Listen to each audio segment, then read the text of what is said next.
over here in AICCU. Welcome you all of you to join today at Startup East, which is a regional startup summit here, including East, Odisha, and Northeast of India. So, starting from Odisha and its heritage always spoke about a very business heritage it has been having since its time. It's called Sadhava Bohu and Sadhava Pua. So the ancient Odisha businessmen were going to Sumatra, Bali, Java and all those places to have business there. But in time, with the development of the infrastructure business and all those things, the people of Odisha has fallen back to become the labor for the rest of the world, and the rest of the world had become the business person. But it's again time that because the complete infrastructure of business has changed, the structure of business doing is changed. That way, earlier we were doing business in a regular way. Now it's innovation, idea, scale up. All those things has to be the entities of the business that we are going to define. So there is no impossibility anywhere that we can say that nobody can do business, but we got to bring in the structural components of the business. This August audience today and the gathering today here as Startup East is to bring in all those structural components into the startup ecosystem at East. There are a lot of people who have joined from parts of India, including all verticals of startup ecosystem. Say it's a startup, it's a student who has an innovation, it's an university who wants to work in this innovation and startup ecosystem, or it's the investors, or it's the enabler, or the mentor, or the corporate. Everybody has been a part of this August gathering, and the top of the departments who have been promoting startup and incubation in India are also with us to have the right kind of interaction today on all the verticals and take it forward. Taking all your good wishes, I would like to invite all the dignitaries who are going to be a part of today's inaugural program. First of all, I would request one of the very ancient pioneer of the ecosystem, entrepreneurship and innovation in India is none other than Sri Harkesh Mittal sir to come on stage and have a chair here.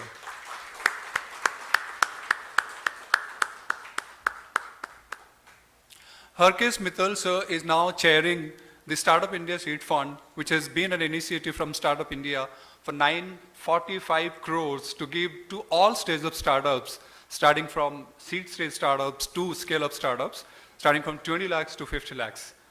So that's been a very good initiative, and sir is chairing the whole stuff all over India, all the panels. Thank you so much, sir, being here. The next, the sanction authority of this organization who is conducting this event today is Atal Innovation Mission, is again an initiative from Niti Aayog. The representative from Atal Innovation Mission, the project director, Mr. Rohit Gupta. I request sir to be on stage.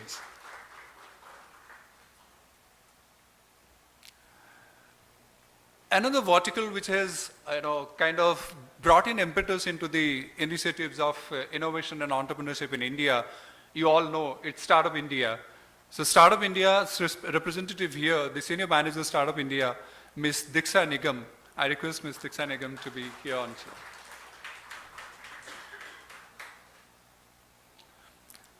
So today's, the complete day program, there is a huge flagship program from AWS Amazon, who is conducting moonshot days around the country. And also they have partnered with us and a couple of our outreach partners in Odisha to conduct some AWS moonshots. And a knowledge resource from AWS, Mr. Sanjeev, is here with us from Amazon AWS. I request you, sir, to be on stage.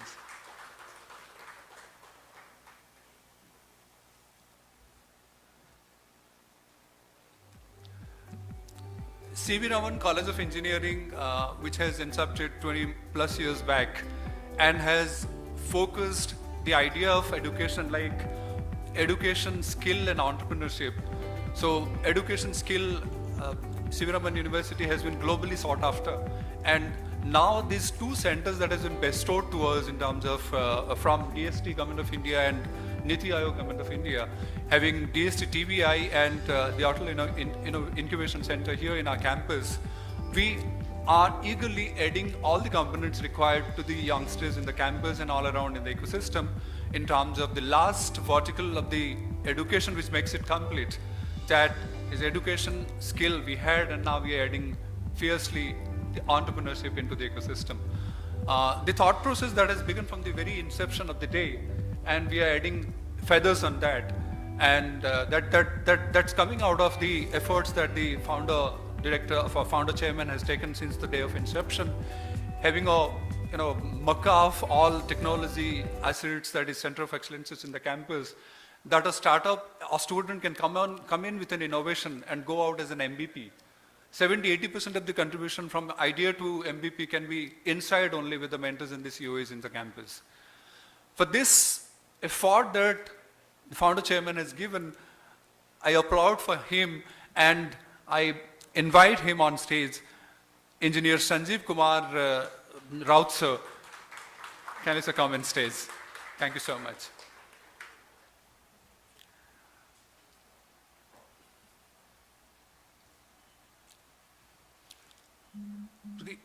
The other representative from METI Startup Hub, Anis Somani, is on the way. We'll be receiving him whenever he would be in. Thank you so much sir, for all coming on stage. I would request the host of today's occasion, Sir Sanjeev Raut sir, to come in and give his welcome speech here. Thank you so much, sir.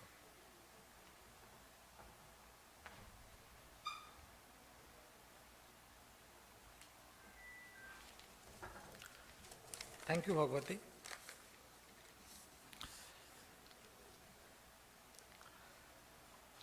Respected Sri Harkesh Mittal sir, the chairman for the Startup India State Fund Committee, Mr. Rohit Gupta ji, the program director of Atal Innovation Mission, Ms. Diksha Nigam, the senior manager Startup India, Invest India. We are expecting Mr. Somani. All the innovators, entrepreneurs, the school kids, media persons, our Vice Chancellor, Dr. Satyanarayan sir, and my colleagues. It's really a great day for me today because after a long time, I'm interacting with so many people physically. Since 2 years, we are already in virtual and in a different life and a different domain altogether. Our organization is a 25 years old organization. Initially it was an autonomous engineering college, and we are now in Global University a couple of years back, and after 10th day of declaration of our organization as an university, the lockdown happened, and a lot of innovation happened during that time. Indeed, a lot of skill we learned and a lot of things we have learned, and we are forced to innovate many things to survive. When the proposal for the innovation centers were called for, I personally went to T-Hub Hyderabad and also to Niti Aayog Delhi to give the presentation for both the innovation centers, to bring it to the Odisha and to set up in my university. And I'm thankful to all these committee members, those who agreed upon my presentation and had their faith and gave us funding to start these 2 innovation centers in our campus. And Atal Innovation Center we are going to inaugurate today. Though it was been functioning for a long time, because of the COVID, it was not possible. But we are very happy that things are really coming, and we get an opportunity to inaugurate it today. As an edu entrepreneur, I always interact with the students to know their expectations. In the eastern part of this country, if you go and talk to any of the students, they will always look for employment, and they will work hard to take all the tuitions, coachings, everything to see that they get a better and better pay package. You talk to these school kids, That school is aligned with IIT JEE coaching and other coachings to see that, they get into IITs. You go to the university, you see most of these universities aligned and they're trying and working hard to see the pay package increases from 8 lakhs to 12 lakhs, 12 lakhs to 20 lakhs, 20 to 30 lakhs. Recording in progress. The reason is, it is a social security. The parents feel if the boy they get a job, then the family is secured and the future of the boy is secured. If we all want to change, if you all want to see that a lot of more entrepreneurs comes in our society, then we all have to do a little bit, sacrifice. At least a 7 days from your calendar of 360 days in a year, at least 3 days we people have to go to a school and 3 days we have to go to an university to showcase them some of the success story. Because it is all about a mindset. If a school kids, he get inspired by somebody's story to become an entrepreneur and get convinced that if he really got some idea and he can convert to a business and he can earn more money than what he could have got through a good employment like 20 lakhs package or 30 lakhs package. And apart from that, apart from financial benefit, the candidate also will create employment which, has much larger benefit to the society. So unless, we give this little bit of contribution, like, we plant a sapling, we have to dig, we have to give manure, soil, and we have to take care of that plant. It grows to a tree and it gives the fruits. So all the big startups, those who are very much involved in fundings, encouragement and all these things, whatever word you use, I request them at least to contribute 1 or 2 days of their yearly calendar in a school or in a university, just telling about success stories of ideas and innovation ideas, how our own people, a very poor boy who can really become an entrepreneur and can give employment to so many people. Unless we all do that, it will always be a tough task because it is about the mindset. It is not about what facility our university gives or our government gives. It is all about, convincing our parents and earning respect in the society. In the early days of my starting of the innovation centers, I invited my friend, Hiranmay, to talk to the school kids. Okay, because I believe strongly in this, because I need to work in the schools more than the universities, because that is the beginning.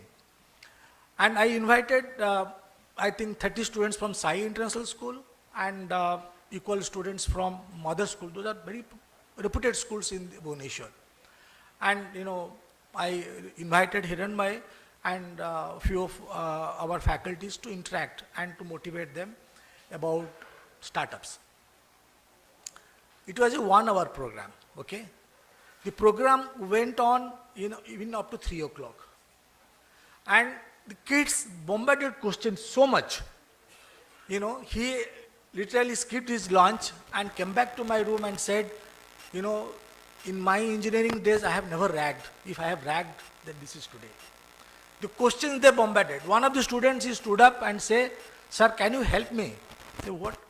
Can you convince my father? I have an idea. I want to be a startup. Can you help me and convince my father?" I'll connect him right now and tell. So they come with different questions, and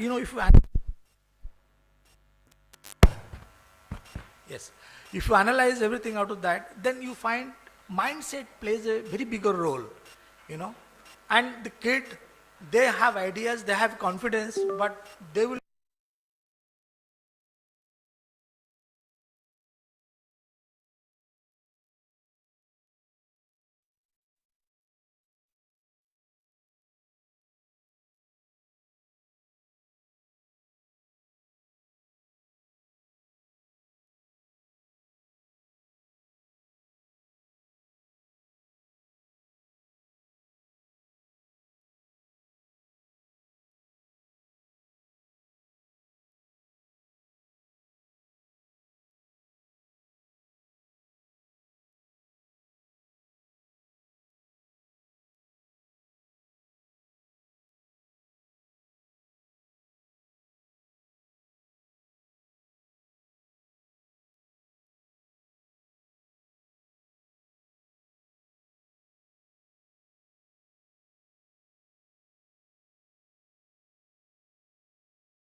live with love and affection.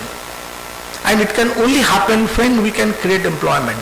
And you all are the most august gathering here. I am so fortunate to address you people because you are involved in a profession which the God desires. I feel myself really proud. 21वीं सदी बिल्कुल science और technology की सदी। आज हम तरक्की की चरम सीमा पर हैं, लेकिन इस सिक्के का एक दूसरा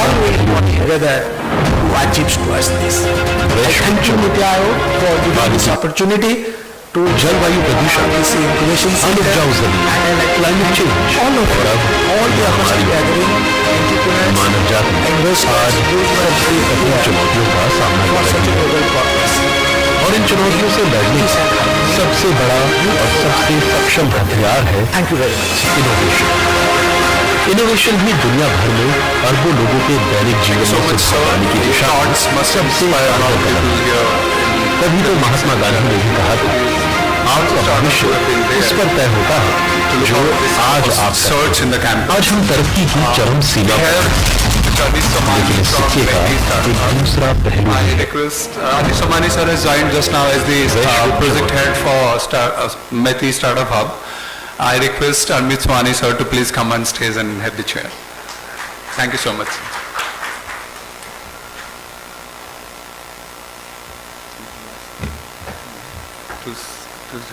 Okay.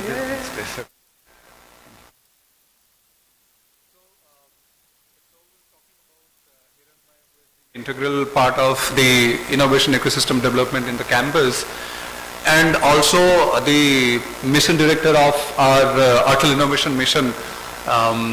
They're supposed to join here. Mission director sir from Atal Innovation Mission, Dr. Chintan Vaishnav, unfortunately got positive in COVID after his Paris trip, so he couldn't make it. Otherwise, he was so eager to join this conclave here in Odisha for East. So sir is online and also Hiranmay sir is online. I'd request Chintan sir to grace the audience with his noble thoughts that he has globally achieved and has been sabbatically sent to our AIM to take the charge for a spell of time and bring in the fundamental stones to be very strong in AIM. Sir, I request you to have your welcome speech. Yes, thank you very much. Thank you very much. Can you all see me? Yes, very good. Yes, very good. All right. Greetings everybody on this momentous occasion of Startup East. BP is right. I was very much looking forward to being with you all. I have never been to Odisha, and we were all working together very closely to put this event together. Led by BP at the AIC, Rajiv from the Atal Innovation Mission. But there was another plan. My physical visit, I guess, remains to be a future plan. So I'm sad to not be with you in person. But there are two very positive things happening alongside that I want you to know about. First of all, Atal Innovation Mission team is there, led by Rohit and joined by Rajiv, Ranjan, Shubham, and Mr. Pitambar Sahu, who is from Odisha and has been a long-standing member of the AIM team.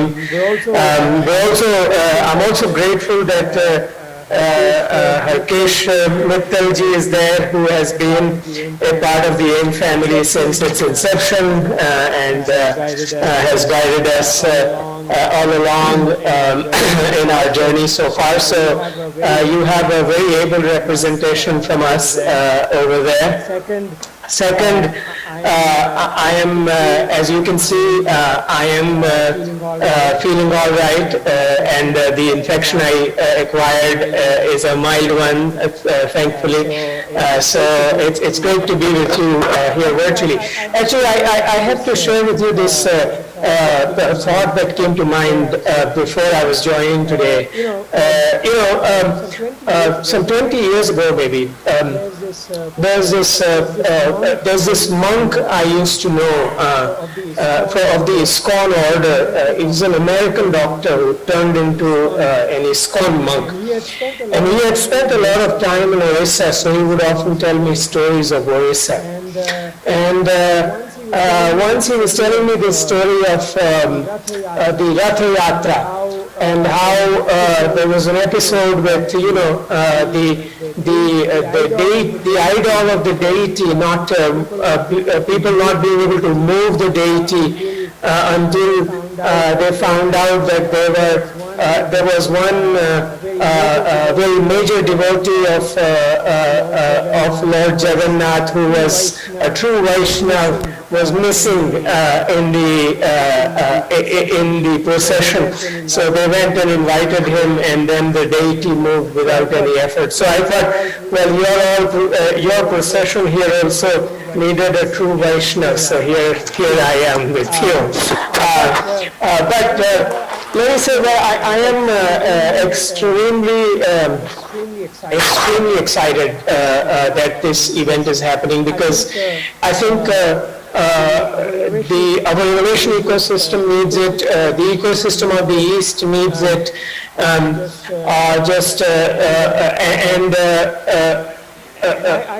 I think this is just the beginning. And here's why I feel that. Some of you have heard me say that we have close to about 70,000 startups today, as you know, registered for about 130 crore people, which means that we have about one startup for every 20,000 people.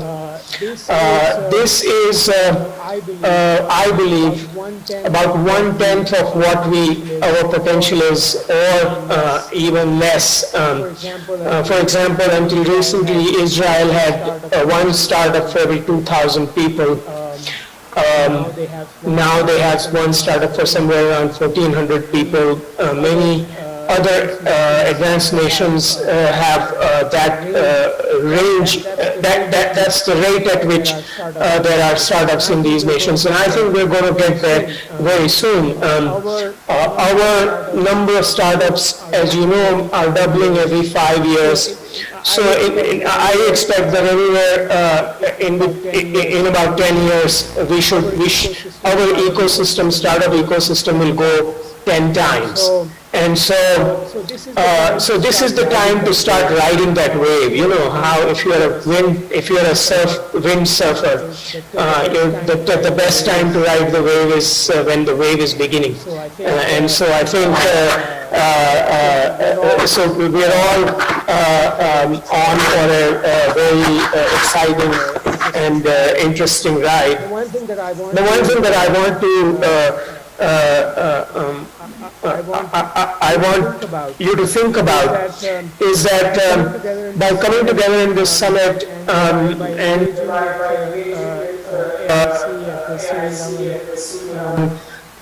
you're not really engaging with one entity, but you're engaging with the entire family. So this is a family of 10,000 ATLs all across the country. This is a family of 700 plus incubators, public and private, all across the country. This is a family where today there is one hackathon happening somewhere or the other in the nation every single day. That's the family you are joining. And the AIC CGU is really your gateway to joining this family. And it's important to think about it this way, because the leverage is really, really high when you think about it from the ecosystem perspective. we have been crunching some numbers about what is the leverage once you use the existing infrastructure. And these numbers are yet to be published, but I would say that you will very soon see that the first 5 years of ecosystem building that we have done and the leverage it has produced, but by leverage I mean the amount of money, if you divide the amount of value created divided by the amount of cost we have incurred in creating this infrastructure. That leverage, what it used to be in the first 5 years, is going to be several multiples of it in the next 5 years to come. So joining this ecosystem, thinking of it as a family, is where the leverage is going to be. And we are with you and partners with you in making it accessible in whatever capacity that we can be. Now, I should say that potential is already proven, right? In Odisha, and the evidence is as recent as last week. So I acquired my COVID at Vivatech last week. Vivatech was Europe's largest AIC CGU for organizing this event and hosting us. So I've been part of this initiative for almost 6 years now, and it has been an amazing journey. We've also learned and grown with the ecosystem. The last time I was in Odisha, it was for Startup India Yatra, and I got to interact with a lot of new great ideas and so much enthusiasm amongst the aspiring entrepreneurs, the students that were part of the initiative then.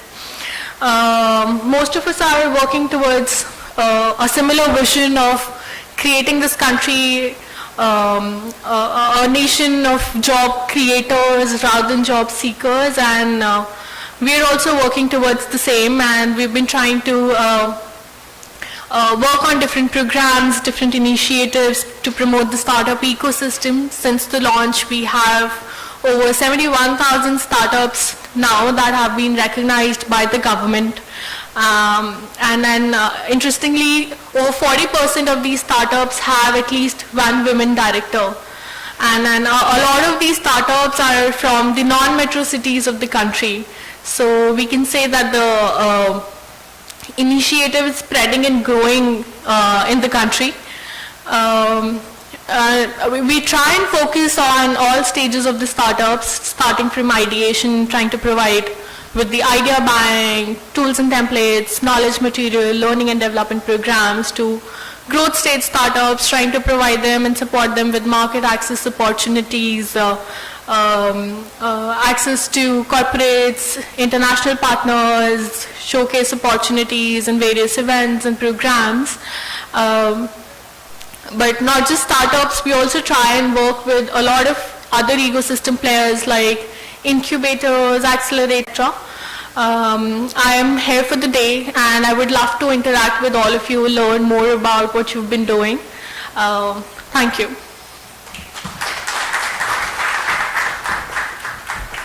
Thanks a lot, Diksha. So, Chintan sir is connected back. I'll just take 2 minutes to conclude his speech. Shradanji, please connect. Can you hear me? Can you hear me? Yes, sir. Okay, all right, great. Well, so I was telling the most exciting part of this story, that potential of Odisha is already proven. It's proven as recently as last week, where we came back from Vivatech, Europe's largest startup and technology show, where India was the country of the year, first ever country of the year. And the sensation of India's delegation was a Bhubaneswar-based AIC CGU startup, Bondi, with their drone. In fact, to the extent that Vivatech itself wanted this drone to be placed in their mobility pavilion. And we had to tell them that no, we're going to keep it in India pavilion because we want this sensation to be here. So it was a great show. A lot of journalists, if you see a footage of many media channels, they were all in front of this drone. So I was really looking forward to being there for the trial today with friends Satya, Gaurav, Rahul, Sultan, all of them who were there in Paris last week. But think about this, that one of the biggest sensation of Europe's largest tech and startup show was a Bhubaneswar-based startup. Think about that for a second. That I think is our potential, and I think that we can do over and over and over. And I think events like this will bring such opportunities, or will help people make connections, so that such tangible and many intangible returns are going to flow through them. So once again, my heartiest congratulations to everybody for putting together this event, and I look forward to working with you all as you join the national ecosystem and we make it more stronger. Thank you very much. Thanks a lot, sir, for the validation that you had extended to rest of the audience, that the Bhubaneswar startup has just flown last week to Paris, and that was from AIC CZU. Bonvi is going to, showing its first open-air demonstration today.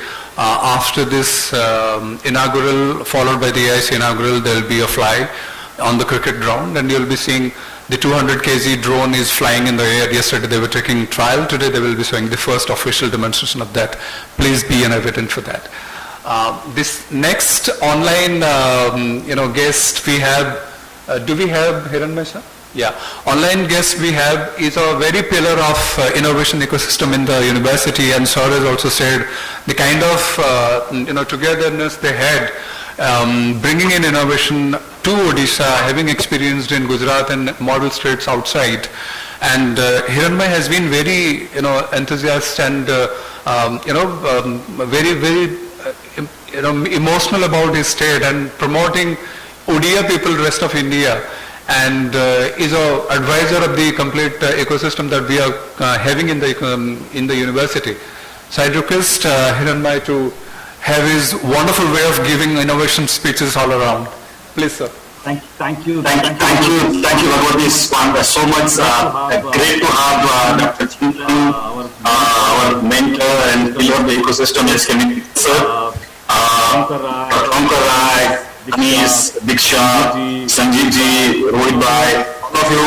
I'm super excited. I wish I could have been there. I belong to the land where you all are sitting, and it is very important when the whole world is looking for low-caste framework. Even India we have a low-caste framework, right?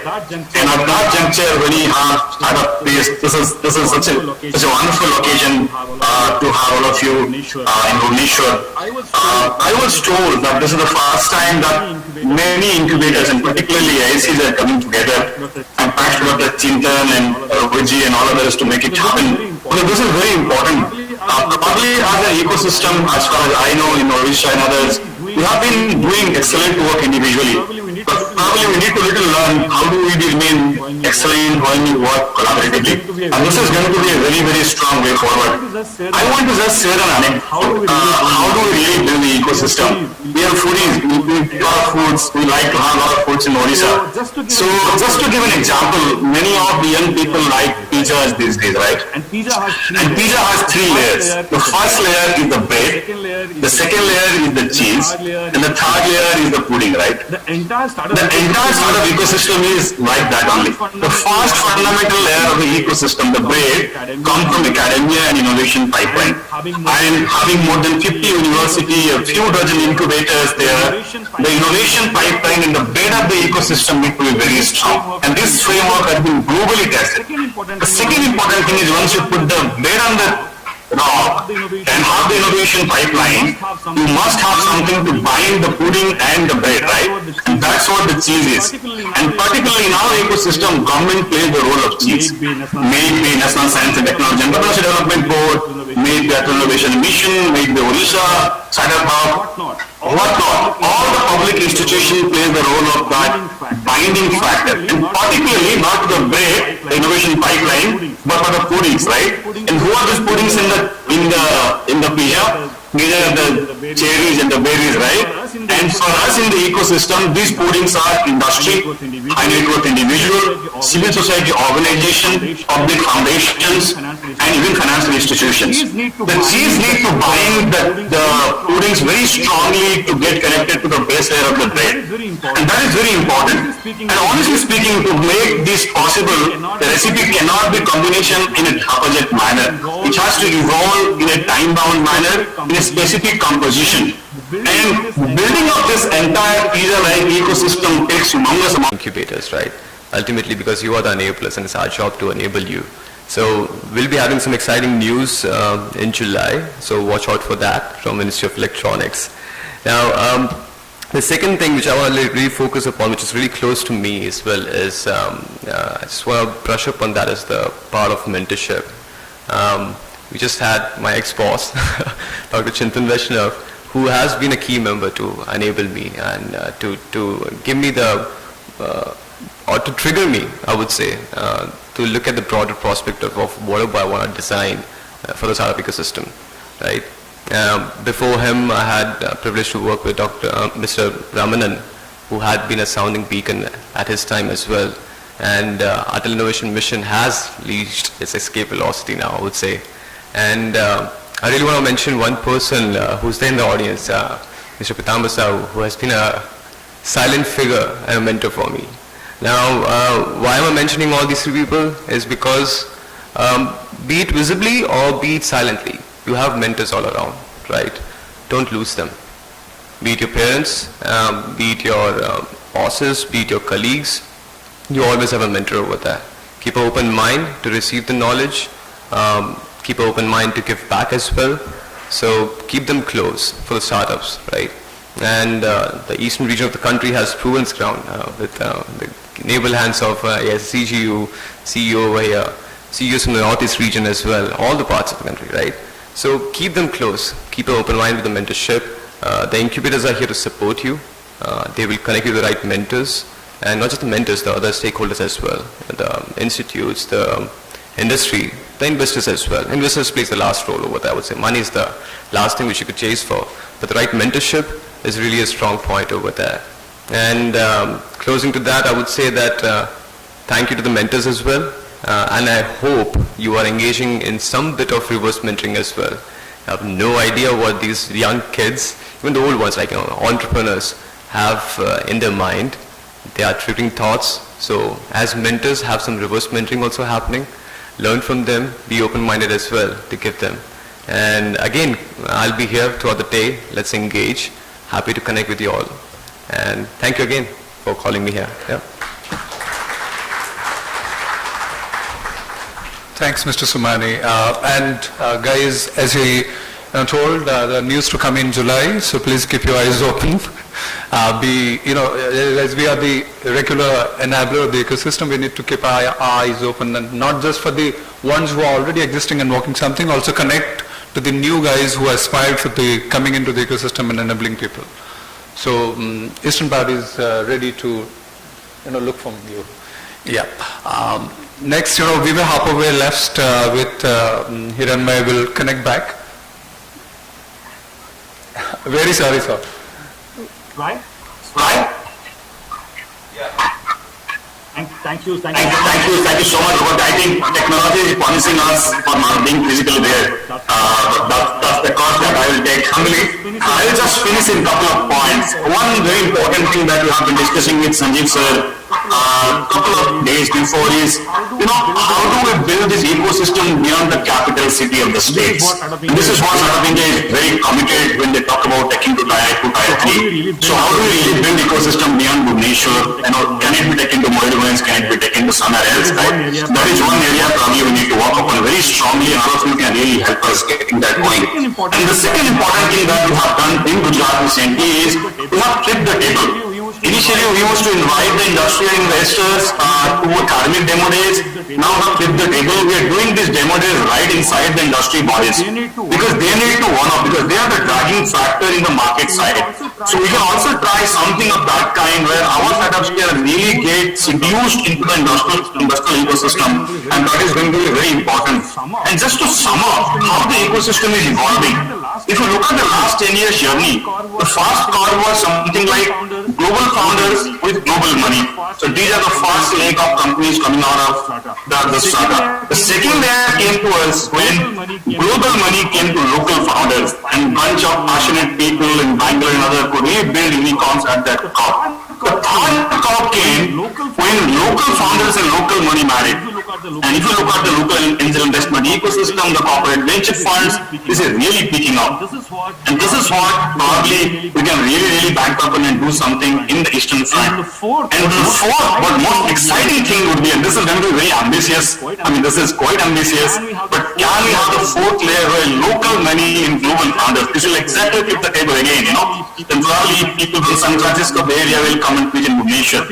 Nothing is impossible. It's all about going to happen. We need to build the ecosystem layer by layer, and if we stick to it for a strong period of time and committed amount of energy, I think it can go forward. Just to update you how exactly we are doing it, we recently introduced a bill in the state education department here to have innovation and incubation center across 104 universities in the land of Gujarat. And we asked them to have a 10-year plan to build innovation and incubation ecosystem.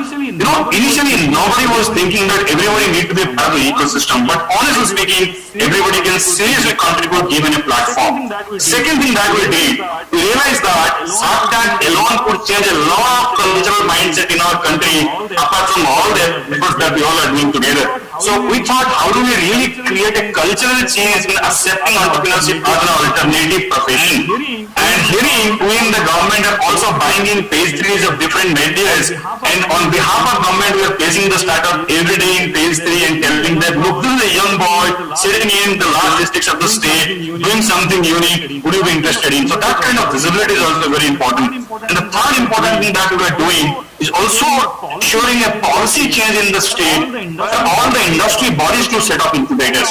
And now, predominantly, most of our incubators are in academic domain. So here in the state of Gujarat, we have recently did a resolution and a 500 crore fund, particularly to ensure that industry bodies and incubation center and has been facilitated by Atal Innovation Mission in Coimbatore. So this is something that we are trying to here, and some of these are really capable of changing the game. But whether we can do it collectively, that efficiently, this is something that we need to focus. Thank you so much, Dr. Sanjeev and Bhagwati, for inviting us. Thank you so much. Thank you, Kiran, for joining, and for the punishment also that you got because of not being physical here. True, there are policy changes, and we are also coming up with the next policy of Startup Odisha, which is encompassing a lot of these things what Hiranmaya took out as a point, is that having incubators almost in every corner of the state, and those who have already been experienced in the enabling ecosystem to mentor there in those incubators. Like anybody is a startup, anybody is successful, anybody is a mentor, can part in those incubator centers, and which are open for anyone to come in and take the ABCs of entrepreneurship. So people are working on at different stages and layers. What you told about PISA is the ecosystem way of structuring,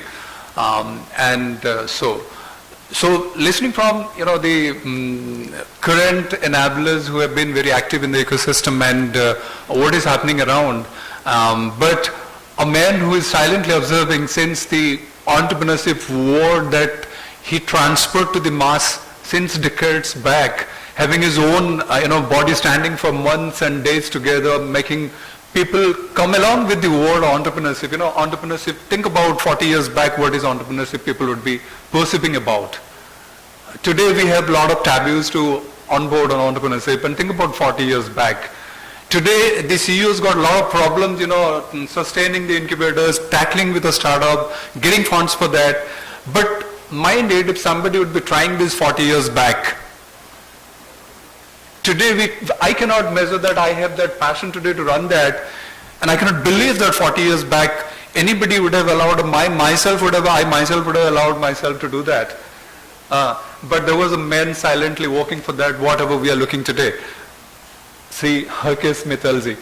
And his stories, after listening the things happening around, he still is an enabler, very effective enabler in the ecosystem. We all would be in love to listen to you, whatever you tell about your experience in last couple of decades. So, please.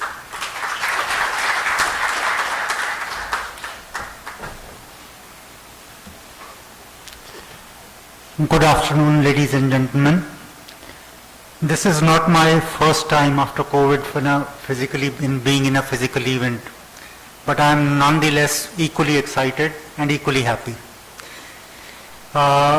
Let me begin by thanking Mr. Sanjeev Raut and Bhagwati Patnaik for inviting me here, and thanks to the AIM team for inviting me here. See, I grabbed the corner chair to be the first speaker. I thought I'll get the first chance, but Bhagwati didn't get the hint. I actually, being the last speaker, the disadvantage is that anything which is useful and which matters has already been said. So what you now say is only things like corner seat, and that's what I'm left with. Well, what I'll do is, since this is a mixed audience, and it's very challenging to address a mixed audience, I have 3 stories. At my age, तो दादा दादी नाना नानी की कहानियां रह जाती हैं. So that I will narrate. Each story would have a message.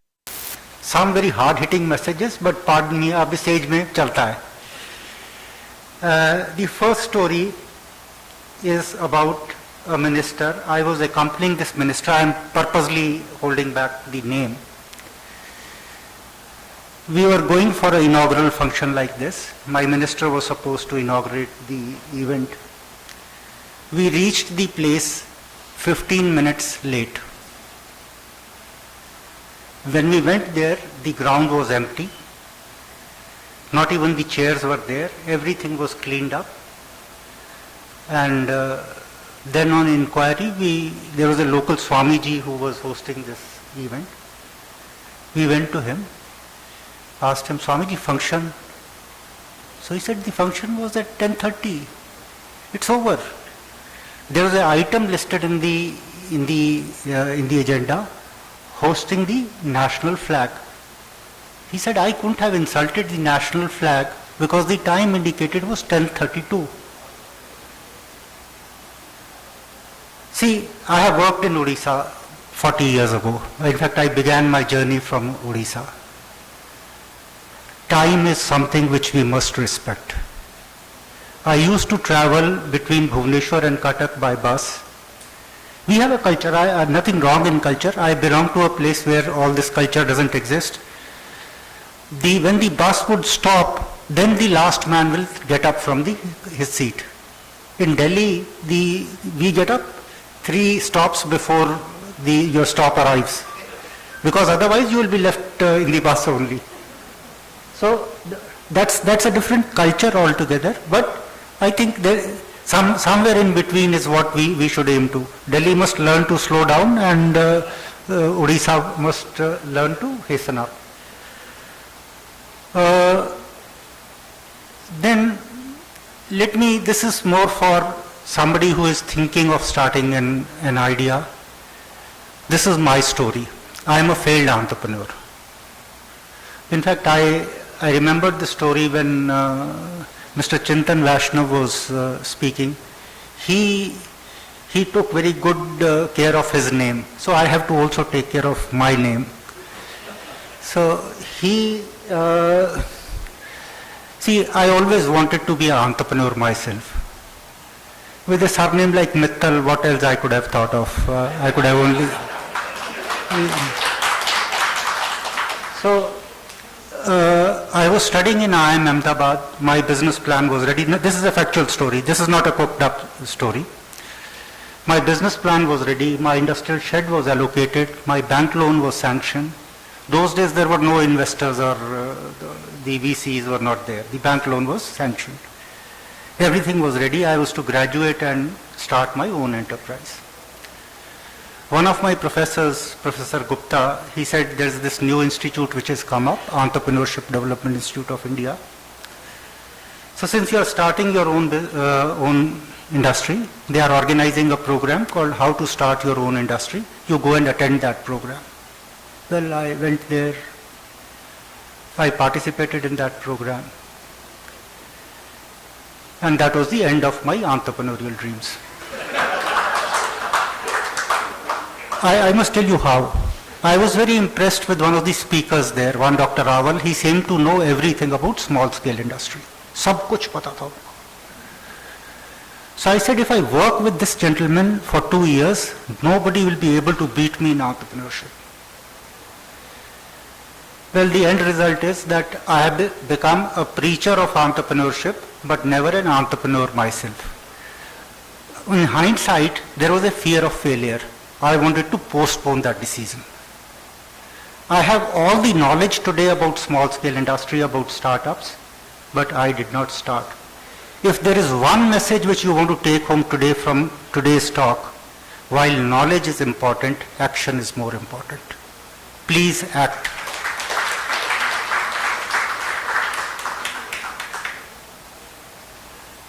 Well, do I have time for one more story, one last story? This is not my story. This is a story of an entrepreneur who struggled, and many of you would relate to this story. You may not relate to the individual because he is a young Sardarji. Harjap Singh Maan is his name. He was an incubatee in one of our incubators in Noida, in JSS Academy of Technical Education. He had no idea what he wants to do in life. He just had an idea that I want to be an entrepreneur. The story is about 10, 12 years old, or maybe a little more. So he was searching for an idea, what to do. He was a computer engineer from NIT Silchar. So he was searching for an idea. He went to a large housing complex near Delhi in Noida. The name was Shipra Sun City. Shipra Sun City is a large housing complex with about 20,000 units. The problem there was that about 10 cars would get stolen every month. 10 cars would get stolen, and the colony was getting a very bad name because of these car thefts. And there were about 20,000 cars in that complex. The real estate prices were not going up in that colony because the theft is happening. So the owners also were very worried. So घूमते घूमते मान वहाँ पहुँच गया. And he met this owner.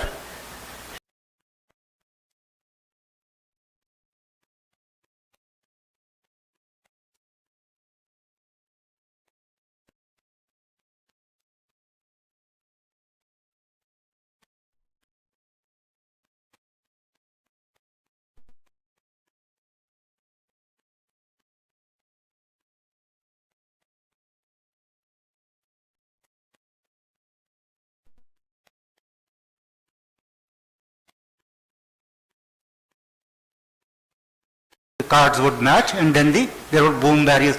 Those days there were no boom barriers. Today you see boom barriers all over the place. So he did that. Now what happened was the colony had 8 gates. And let me just go to the other part of the story first. What happened there was that because of the there were 8 resident welfare associations. Few of the associations thought that the credit will go to the other association for fixing this, so they discouraged their members from buying this. As a result, out of the 8 gates of the colony, only 4 got fitted with the automated system. And those who did not have the automated system will come to the automated system gate and start shouting at the gatekeeper. खोलता क्यों नहीं है gate? Delhi में एक बहुत culture है, जानता नहीं मैं कौन हूँ. This is very common in Delhi. So वो जाके वहाँ झगड़े शुरू हो गए. There were fights all around. The revenue was zero. Now comes the innovation. What Maan did was he employed deaf and mute people. I normally use the word dumb, but I was told that don't use the word dumb. He employed deaf and mute people as the chowkidars at the gate. The person would still come to the gate, start shouting at this fellow, oh, why don't you open the gate, why don't you, janta nahi meko, all that will happen. So this fellow will just keep on saying this, you go to gate number 4. Go to gate number 4. So this fellow is again getting angry. Ye kya kar raha hai? So somebody then, initial phase, somebody able-bodied will go and tap at his windscreen. Why are you shouting? This fellow he cannot speak, he cannot hear. So now this fellow is internally hurt. But ऊपर से कहता कैसे कैसे लोगों को नौकरी पे रख लेते हैं. But he goes to gate number 4. Maan then what he did was, this was covered by the newspaper, local media newspaper. उस सब की photocopy ली ये करके सारे घरों में डाल दिया. Then he organized an event for all his deaf and mute workers and invited the colony people. Everybody appreciated it. Out of 20,000 cars, 16,000 cars signed up for the new system. Maan became the biggest employer of deaf and mute people in the world. Maan is now in the business of making drones, smaller drones, where his tagline, he's employed these people again, where his tagline is, I cannot hear, I cannot speak, but I can fly. That's his tagline. Well, thank you very much for inviting me once again, and sorry if there was something hard-hitting about the timing. I think we must learn to respect time. It is important, and it keeps everybody on time and alert. Thank you very much. Thank you.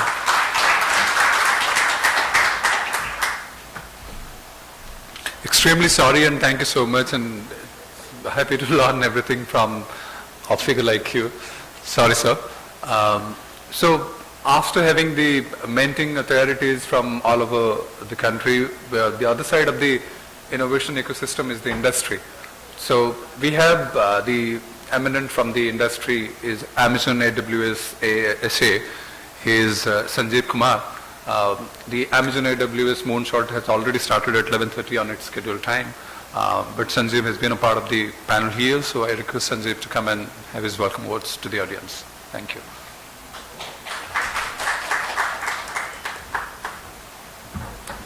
Sir आपकी बातें सुन के मैं तो भूल गया मुझे क्या बोलना था. तो hello all the builders. मुझे मौका लगता रहता है भुवनेश्वर आने की, क्योंकि हमारी टीम यहाँ पे बहुत एक्टिव है, हमारी बिजनेस टीम इसमें बहुत एक्टिव है और हमें पता है कि यहाँ की पोटेंशियल क्या है. तो आज मुझे बहुत खुशी हो रही है AWS की तरफ से कि हम इस मिशन में शामिल हैं, आपके सहयोगी हैं. तो हम आपको 5 चीज बताना चाहते हैं कि आप AWS से क्या ले सकते हैं. हमारे पास बहुत स्ट्रांग इकोसिस्टम है कि हम जो स्टार्टअप्स हैं और जो मैं जिनको बिल्डर बोल रहा हूँ यहाँ पे, उनको कैसे सपोर्ट किया जाए। तो पहला हमारा है स्टार्टअप रैंप अप प्रोग्राम, वो एक स्टार्टिंग पॉइंट है, आप उसमें रजिस्टर कीजिए। वो पूरा टीम है जो कि प्रोग्राम मैनेजर्स हैं, सॉल्यूशन आर्किटेक्ट्स हैं, बिजनेस टीम है, वो आपको हेल्प करेंगे। आप जो भी आपको चाहिए, क्रेडिट ही एक नहीं है। अक्सर स्टार्टअप्स हमारे पास आते हैं कि हमको क्रेडिट क्या मिलेगा, वो एक बहुत छोटा सा पार्ट है, उसके अलावा बहुत कुछ है। दूसरा जो है हमारा जो है वो है पार्टनरशिप नेटवर्क। दो तरह के पार्टनर होते हैं AWS में। एक होता है ISP जो टेक्नोलॉजी प्रोवाइड करता है, आपने कुछ सॉल्यूशंस बनाए हैं जो आपको AWS पे चलता है, हम उसको इवेंजलाइज करते हैं। और दूसरा होता है इम्प्लीमेंटेशन पार्टनर, वो भी बहुत ही बढ़िया बिजनेस मॉडल है, लोग बहुत पैसा बनाते हैं उसके ऊपर, जो हम दूसरों को हेल्प कर रहे हैं कि आप क्लाउड पे कैसे आ जा सकते हैं, IT ट्रांसफॉर्मेशन कैसे कर सकते हैं। ये एक ग्लोबल ऑर्गेनाइजेशन है, आप जहां उसमें रजिस्टर होते हैं, आप पूरी दुनिया में आपकी विजिबिलिटी हो जाती है। तीसरा मैं आपको हाईलाइट करना चाहूंगा हमारा जो गवर्नमेंट के साथ रिलेशन है। तो एक बहुत फ्लैगशिप प्रोग्राम है, एक है cloud innovation centre NITI Aayog के साथ। तो आप उसको एडवांटेज ले सकते हैं, उस पे मतलब क्रेडिट्स है, उसके ऊपर विजिबिलिटी है, नीति आयोग का उस पे हाथ होता है, और हम कुछ बहुत इंटरेस्टिंग प्रोजेक्ट भी करते हैं। और दूसरा हमारा है मीटी के साथ क्वांटम कंप्यूटिंग का COE।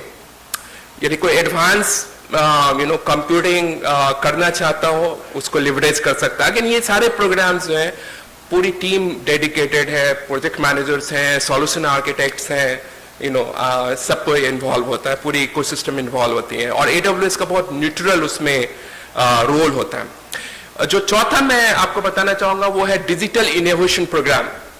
ये हमारा अपना प्रोग्राम है जहां पे अगेन हमारा जो जो अमेजॉन है उनका जितना प्रोडक्ट बनता है उसका एक प्रोसेस है, उसको वर्किंग बैकवर्ड बोलते हैं। आप कस्टमर्स का प्रॉब्लम लेते हैं, AWS की फिलॉसफी रहती है कि हम कस्टमर का प्रॉब्लम लेते हैं और फिर उसके बाद कस्टमर के बिहाफ में इनोवेट करते हैं। ये पूरा एक UI UX पूरा एक प्रोसेस है। तो हमारी टीम डेडिकेटेड है इस पर्पस के लिए, कोई भी उसको लिवरेज कर सकता है। आप किसी को भी, यदि स्टार्टअप रैंप में है तो हमारी प्रोजेक्ट मैनेजर है यहाँ पे, यहीं पे मिलेंगे आपको, आप उनको रिक्वेस्ट कर सकते हैं, हमारी पूरी टीम आती है, वर्कशॉप करती है आपके साथ, आपका प्रॉब्लम स्टेटमेंट लेके वो पूरा प्रोसेस लेके जाती है। हमने कुछ बहुत क्राइटेरिया एक वो है कि सोशली रेलिवेंट होना चाहिए। हम किसी भी प्रोग्राम को सपोर्ट नहीं करते, सोशली रेलिवेंट जो इम्पैक्टफुल प्रोग्राम है उसी को हम सपोर्ट करते हैं। और जो लास्ट जो एक बहुत इंपॉर्टेंट है वो है हम जैसे लोग। तो हमारा एक सॉल्यूशन आर्किटेक्ट ग्रुप है जिससे मैं बिलोंग करता हूं। हमारा पब्लिक सेक्टर, देखिए AWS का दो पार्ट है, पब्लिक सेक्टर है, कमर्शियल है। मैं पब्लिक सेक्टर से बिलोंग करता हूं। पब्लिक सेक्टर का 40 स्ट्रॉन्ग सॉल्यूशन आर्किटेक्ट ग्रुप है। एवरेज एक्सपीरियंस लेवल 20 साल प्लस है, जो हम डाइवर्स बैकग्राउंड से आते हैं। हमको AWS पैसे इसलिए देती है कि हम आपकी हेल्प करें, और AWS इसके लिए कोई चार्ज नहीं करती है। तो ये 5 प्रोग्राम है, मैं आपको बताना चाह रहा था कि ये आप पे है, आप हमारे पे बिल्ड कीजिए, हमारे साथ स्केल कीजिए। Thank you so much.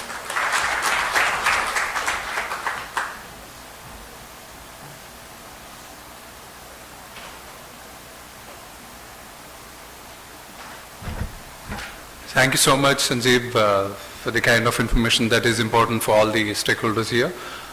We have come to an end to the inaugural ceremony, and I, on behalf of CGU, thank all the guests that have taken their effort to come over here and share their views and all the strategies whatever coming up in future for the ecosystem in East, which are very important.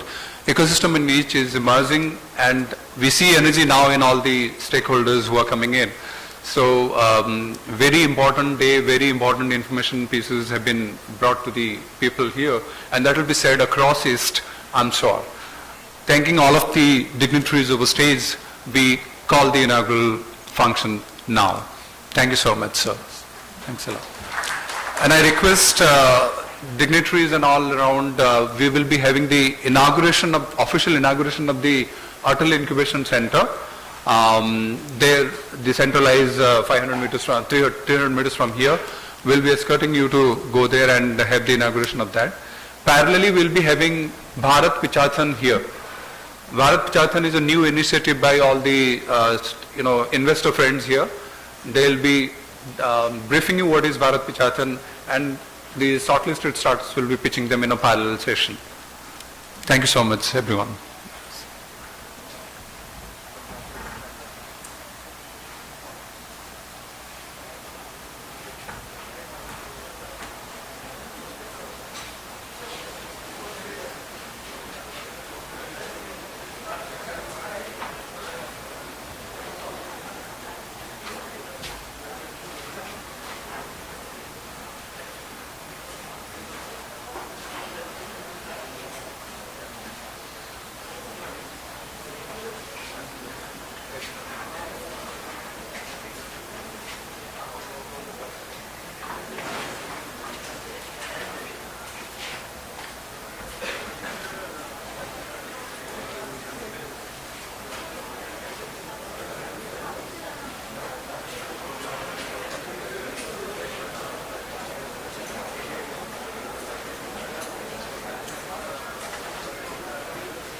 ଆଉ ସେମାନେ ଇନଗ୍ରେସନ୍ କରିବେ ହଁ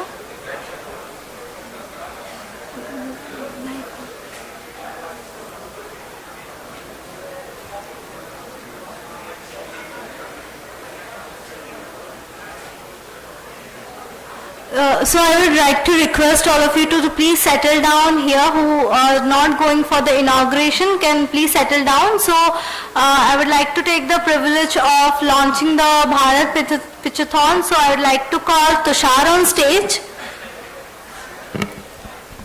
So Tushar, are you here? I would request everyone to please settle down.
Guests from outside. Please call other guests from outside and make them settle here.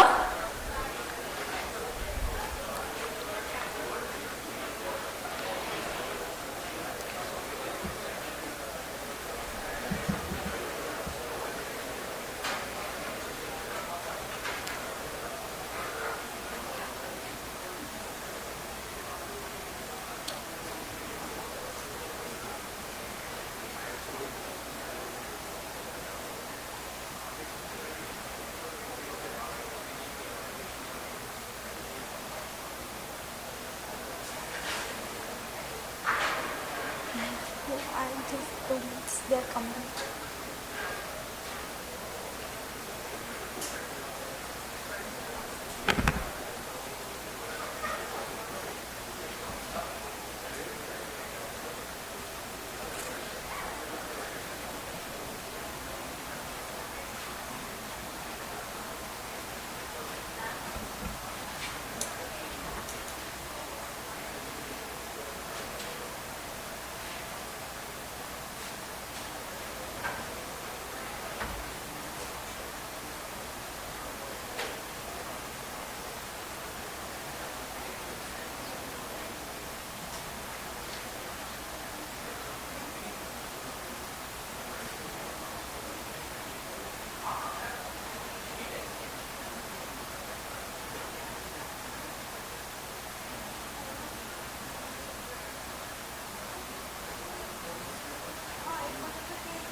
So volunteers, I'd request to make everyone else settle so that we could start up with the next program.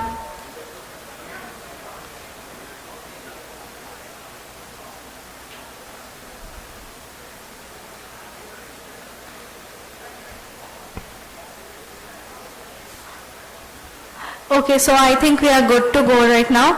So as we all know that Head Start Networking Foundation is the largest volunteers group who work for startup building ecosystem day and night. So today we are privileged enough to have them with us. So I would request Tushar to come up and let you know about the initiative of Head Start known as Bharat Pitchathon and throw a few insights on what exactly is going to be and who are the potential stakeholders for this particular Pitchathon. So Tushar, please.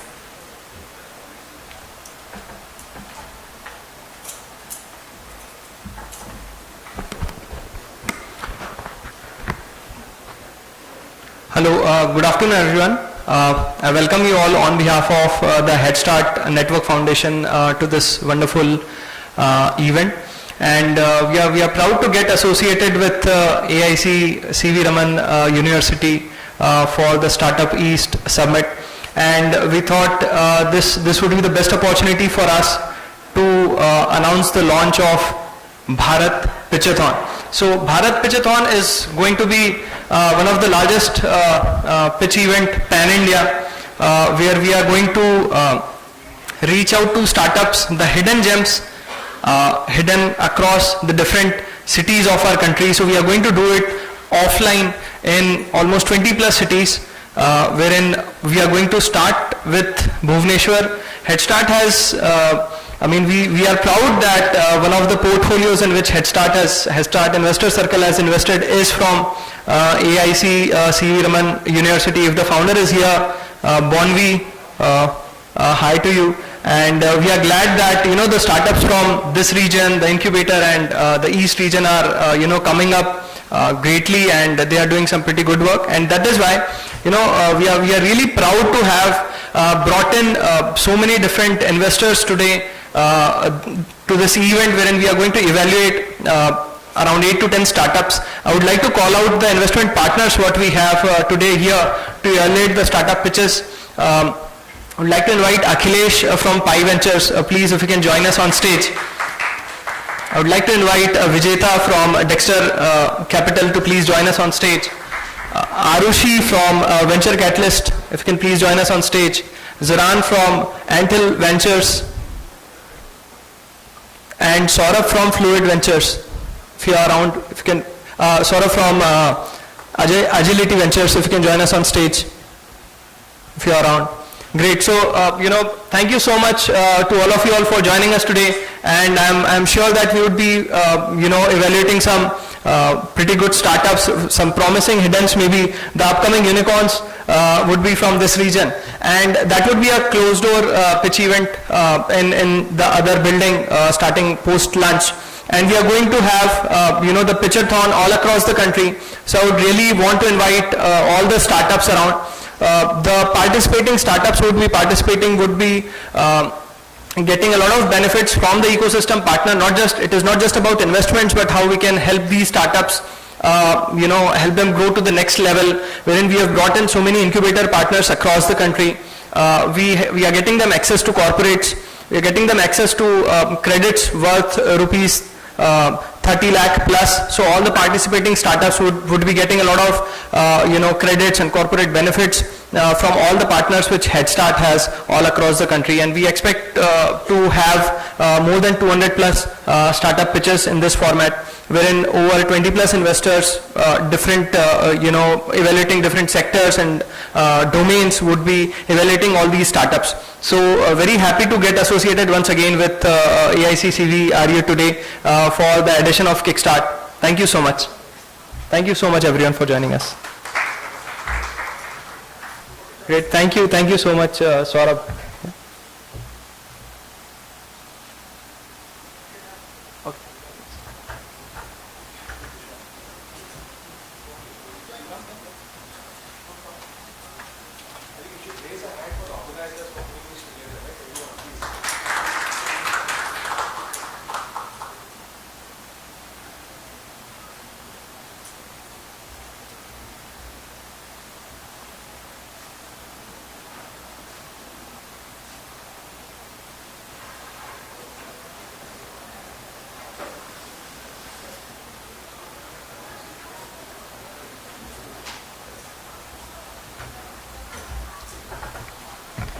So thank you so much everyone. This seems quite interesting and beneficial for all startups. They will definitely get anything that would help them to grow further. So I would now like to request the Pitchathon participants to kindly have their lunch and proceed for AIC building. There you will be having your pitching sessions post lunch, and for others to wait back quite a moment for the next announcement. Thank you so much.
Bharat में innovation की एक नई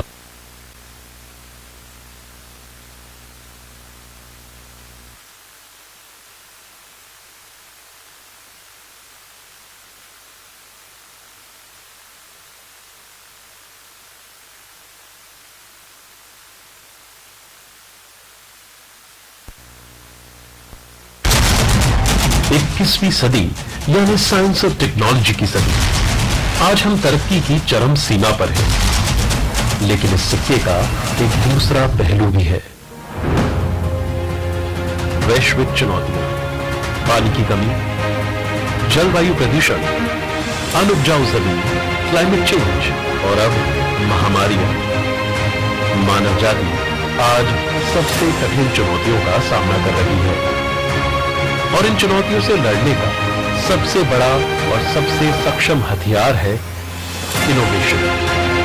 innovation ही दुनिया भर में अरबों लोगों के दैनिक जीवन में सुधार लाने की दिशा में सबसे कारगर कदम है। तभी तो महात्मा गांधी ने भी कहा था, आपका भविष्य उस पर तय होता है जो आज आप करते हैं।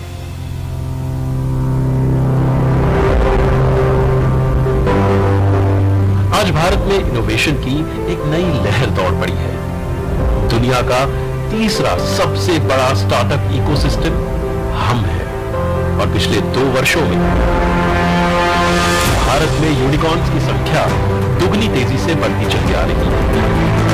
बावजूद इसके 90% नए उद्यम विफल हो जाते हैं। आखिर क्या वजह है कि इनोवेटिव आइडियाज हकीकत में तब्दील होने से पहले ही दम तोड़ देते हैं? इसका जवाब है द वैली ऑफ डेथ। यानी कि स्टार्टअप्स के लिए सबसे बड़ा सवाल कि आखिर इस वैली ऑफ डेथ को कैसे मात दिया जाए।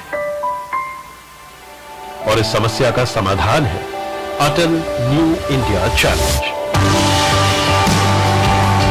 अटल न्यू इंडिया चैलेंज का उद्देश्य न केवल वैली ऑफ डेथ को मात देना है, बल्कि अटल इनोवेशन मिशन जो देश भर में एक इनोवेशन इकोसिस्टम बना रहा है, उसके जरिए इनोवेशन और उद्यमशीलता को बढ़ावा देना है।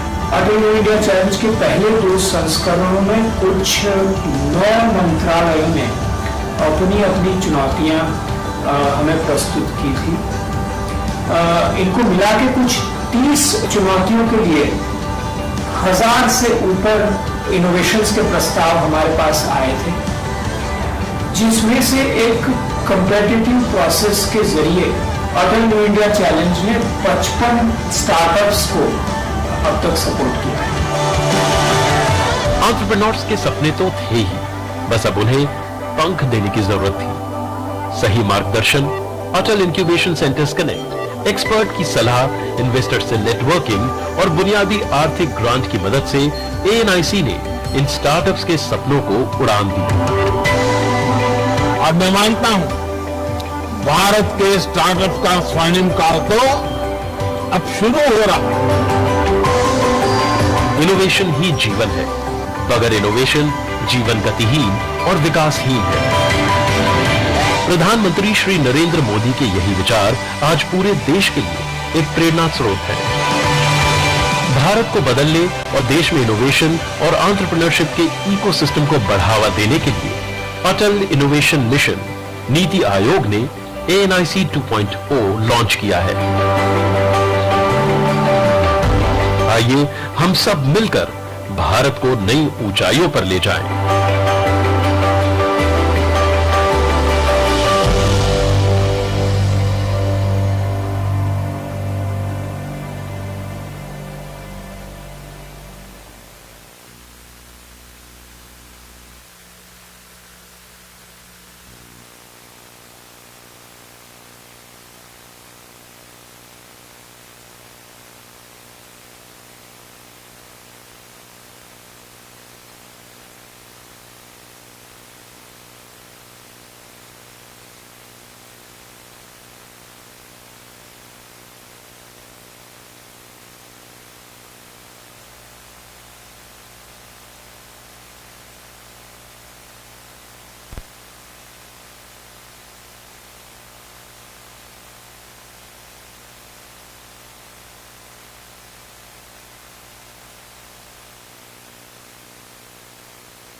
Hello.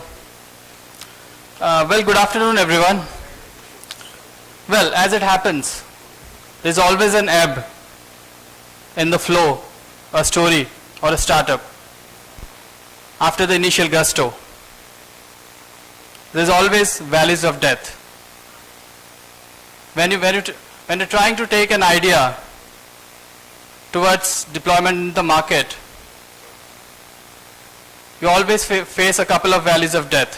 First, when you're trying to get the idea into the prototype stage, and the second, when you're trying for mass deployment.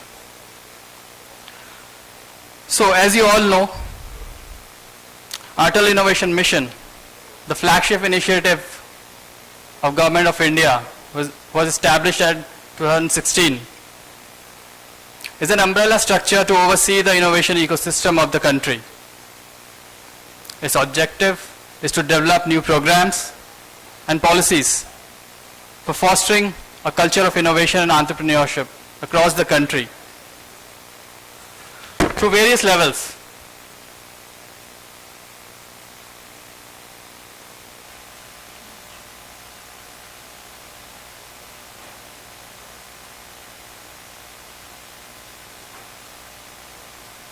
Next.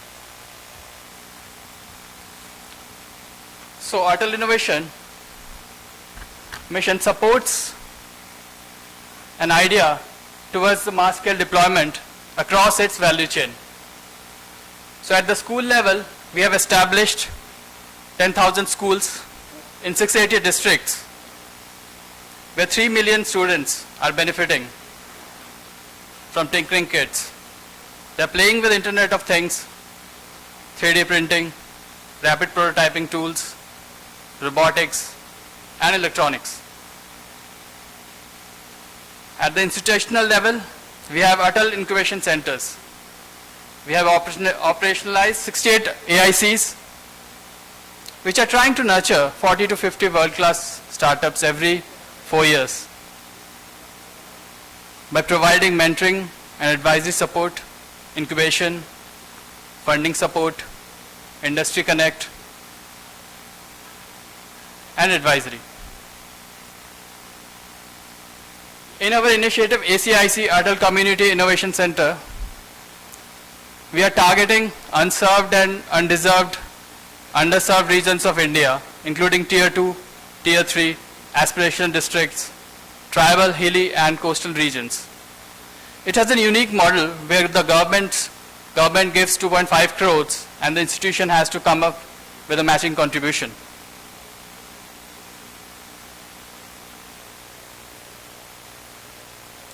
One of our initiatives, Atal New India Challenge.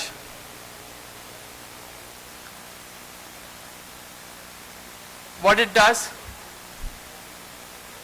Well, it supports ideas that can change the nation with technical interventions. It develops an institutional structure to support these innovations and government procurement. So we partner with different ministries, for example, ISRO, Ministry of Defense, Ministry of Housing and Urban Affairs, and all sorts of ministries to identify the challenge areas. And then we invite applications to solve these problems by the startups. What we give in return? We give 1 crore of funding without anything in return.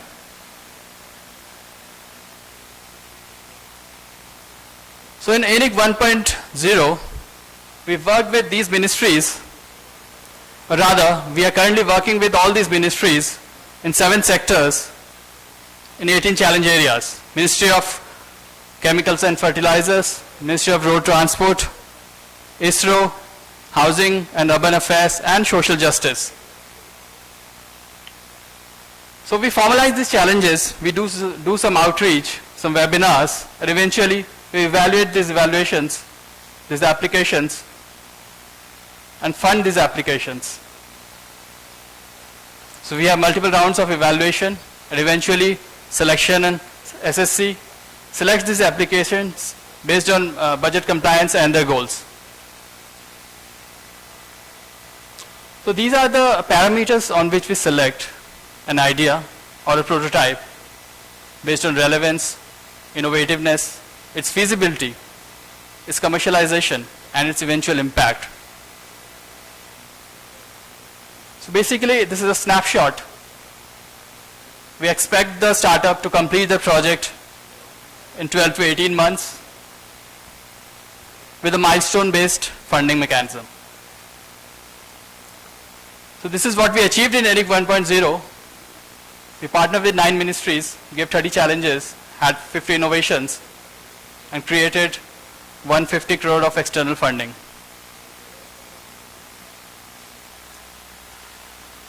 So these are some of our startups which have raised fundings in millions. Intello Labs, which is solving and helping millions of farmers in getting their agri-produce assessed digitally. Recity Networks, which are reimagining cities by working with ULBs in circular economy.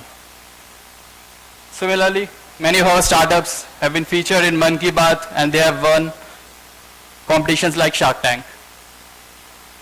So maybe if you are not short on time, we can play a couple of videos. You can click this video maybe. It's going to work. Or you can go to that tab and play that video, which is already buffered. No, go to that, this one.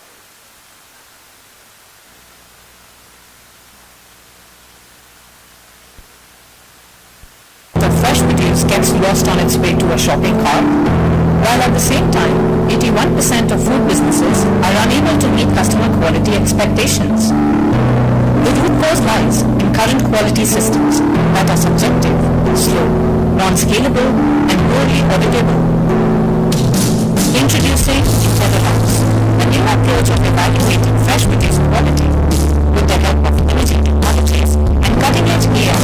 We bring accuracy and standardization at different stages of the food supply chain, such as backhouse, distribution center, retail store, or fulfillment center. Intello Labs works with supermarkets, growers, food processing, and food distribution companies to cut down supply chain losses and provide the right quality fresh produce to the end customer. Our quality solutions decrease values and wastage in the food supply chains while increasing revenue through maximum customer satisfaction. Our system is customizable and configurable to meet the dynamic requirements of your organization. The end results are optimized with live reporting, analysis, insights, and backed with image feeds to constantly transform your farm, warehouse, or retail store. Want to improve and optimize your fresh quality from store?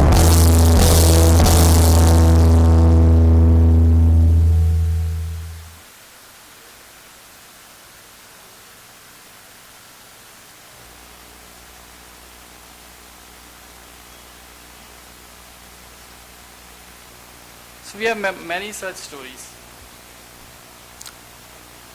Next.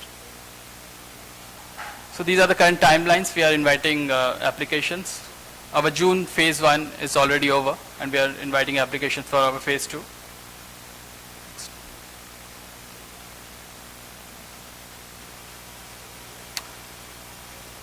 So we support incubation, mentorship, access to our prime programs, and funding and industry connect. So basically, in ENIC 2.0, we're inviting challenges in these categories.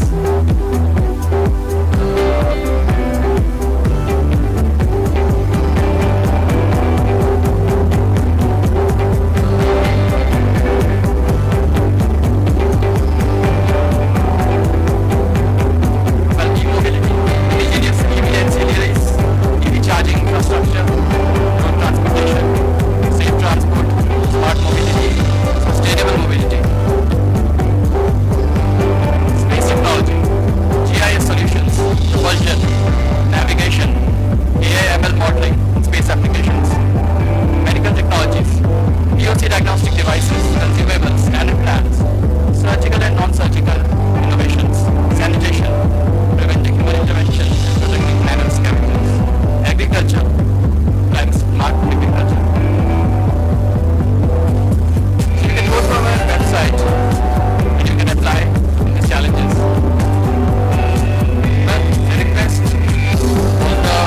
leaders, innovators, stakeholders from the innovation ecosystem of India, especially the eastern region and Odisha, to create awareness in your own networks, handhold the aspiring startups, or connect them with us so that their application can be completed and eventually they are going to be the contender to one of the biggest grants in given by Indian government. Thank you so much for your patience. Have a good day.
Hello. Hello. Thank you everyone, and thank you for joining us at Startup East Summit. This is Mukesh from Head Start Network Foundation. I had Innovation Hub and government engagement with the Head Start Network Foundation, one of the India's largest volunteer-driven group, working since 2007. So today we already had so many sessions related to funds, related to investment, networking and all. One of the very interesting topic which is coming around CSR, and you might have heard it all the time on the fund part, like how the CSR can play a big role there. So I'll be inviting our guest who we have here from various agencies. So I'll just try to invite the people, and then we'll try to moderate and discuss how the CSR fund can be used by incubators as well as by the startups to just to accelerate their startup journey. So I'll invite Ms. Silpa here from the partnership. She's heading partnership from DBS Bank. I'll invite Viswajit Pawar from TBL. I'll also invite Vijeta, the Associate Director for Dexter Capital and Dexter Angel. I'll invite Mr. Pasanta Biswal, Head CSR for the Corporate Relation Odisha. I'll also invite Mr. Sanjeet Kumar Behera, the Director for the Practical Action Foundation.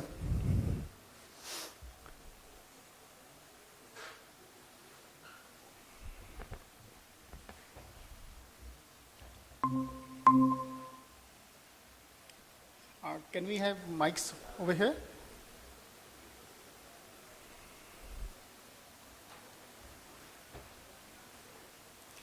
Firstly, thank you for joining us today here and for taking out your schedule for this particular program. I'll just request for the mics over here so that we can do that out.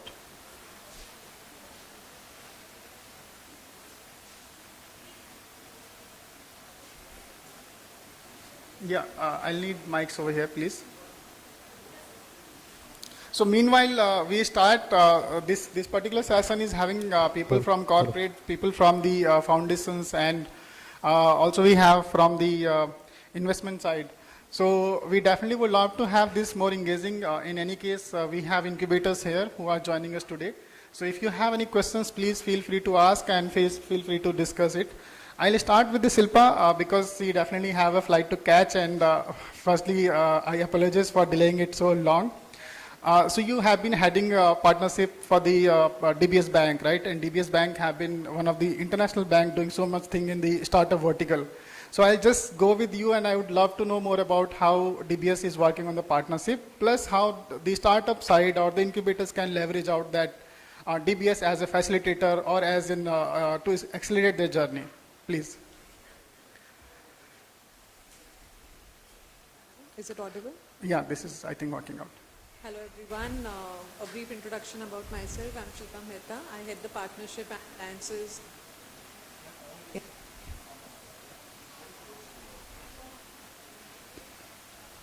Can you just...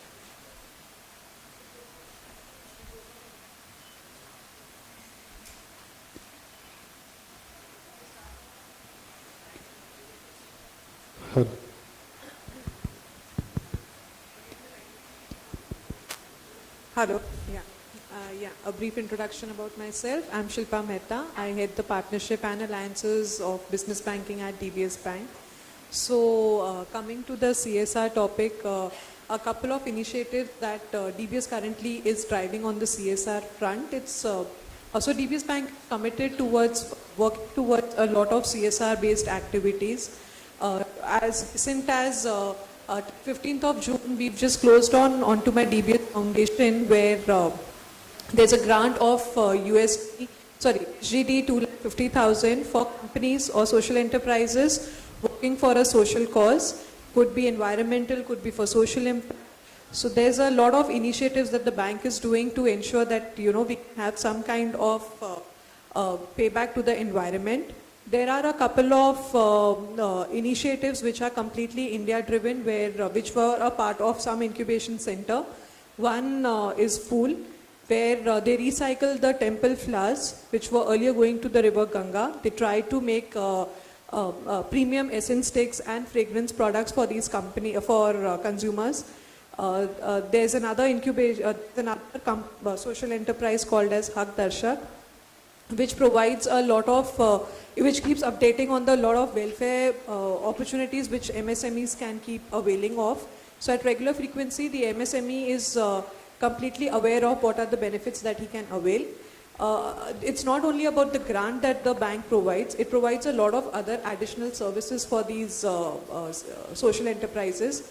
Could be with reference to any kind of enhancing their innovation technology, increasing their skills, networking. So we have helped many a times these enterprises to ensure that they can expand their network in other markets where DBS has got presence in other markets like Singapore, India, Indonesia, Taiwan, so on and so forth.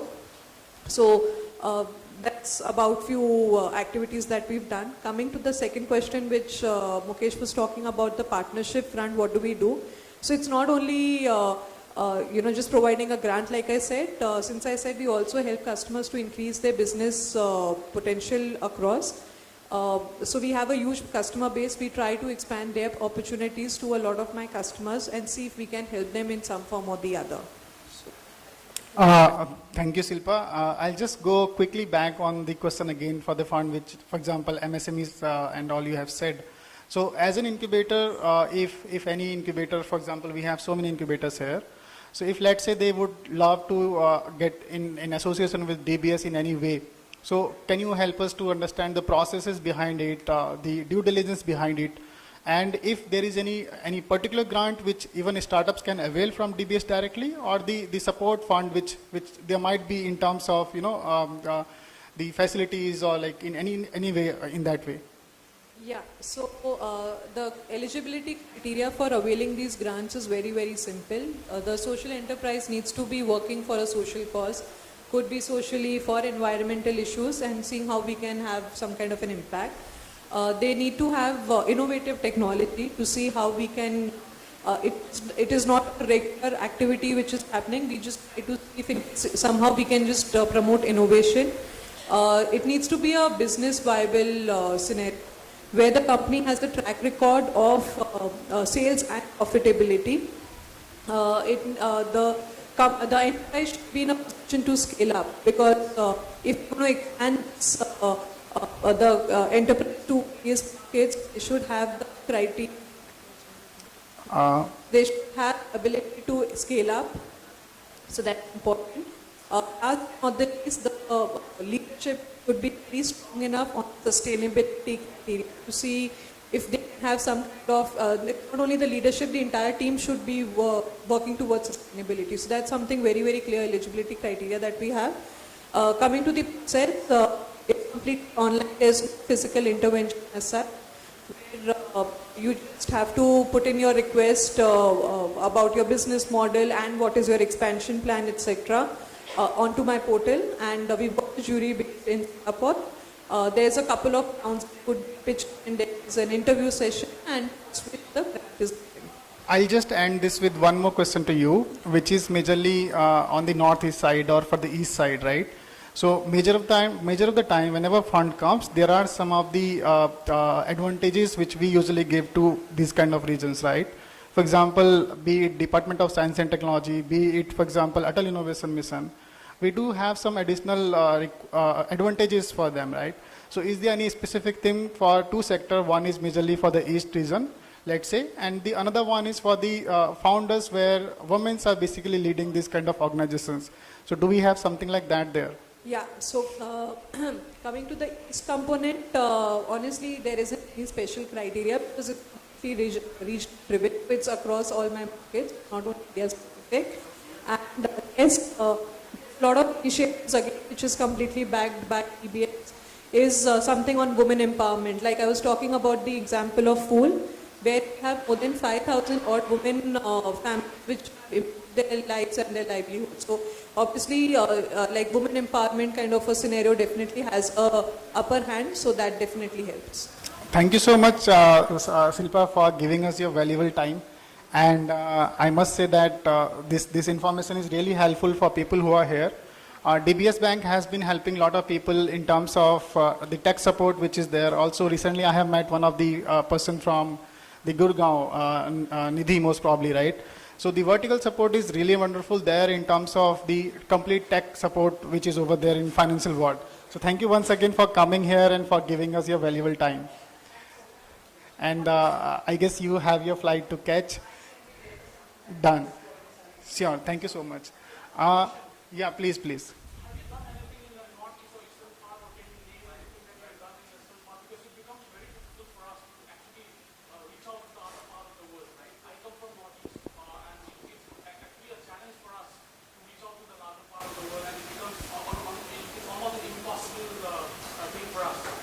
To the extent that many people have not even heard what a DBS bank is. That's where we come from.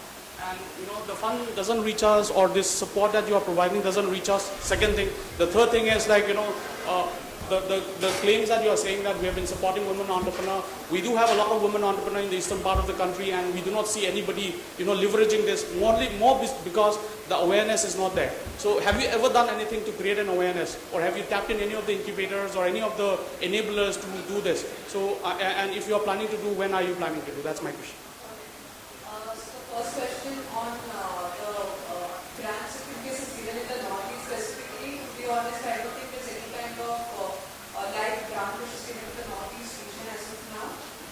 Coming to the second one on creating awareness in this region, so I think we've come into the Northeast segments. We've got our branch in Calcutta for a long time, but we are definitely expanding our presence in the eastern sides. We've got Raipur, Bhubaneswar, as well as now in the LP presence, the footprint has increased drastically. Women entrepreneur, so through the incubators, how do we promote the grant program? That's something which we have just started since almost a year.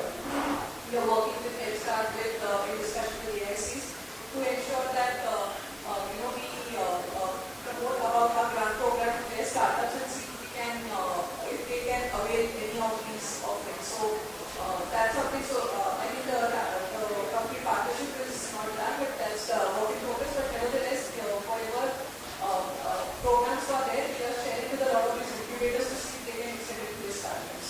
So I think this particular grant is for over 15%. There's another phase expected in a couple of months. It is expanded to a lot of my incubators where we have startups. I hope this answers the questions. Definitely, people can reach out to Shilpa directly or through Head Start or through CGU side as well. I'll move to the my next question or my introduction to Mr. Sanjeet Kumar Behra. Thank you, sir, for joining us today. You are heading as a director for Practical Action Foundation, also have been part of various committees like IIT Dhanbad, AICC, CSR Mentor as well. So before we just go ahead into it, I would love to understand your understanding on the CSR, because you have been there for a very long time, right? And like today, major of people are talking about CSR, but you have seen that from the scratch, how it has evolved, how it is evolving. So I would love to know two things. One is your understanding and your vision around it. The second one is about the Practical Action Foundation. So in terms of the vision for the organization, in terms of the next 5-year goal or the funds which you might be leveraging out to the incubators. Good afternoon, everyone. In fact, I am in a position playing like multiple role. I am with the government of Odisha as a member CSR Council.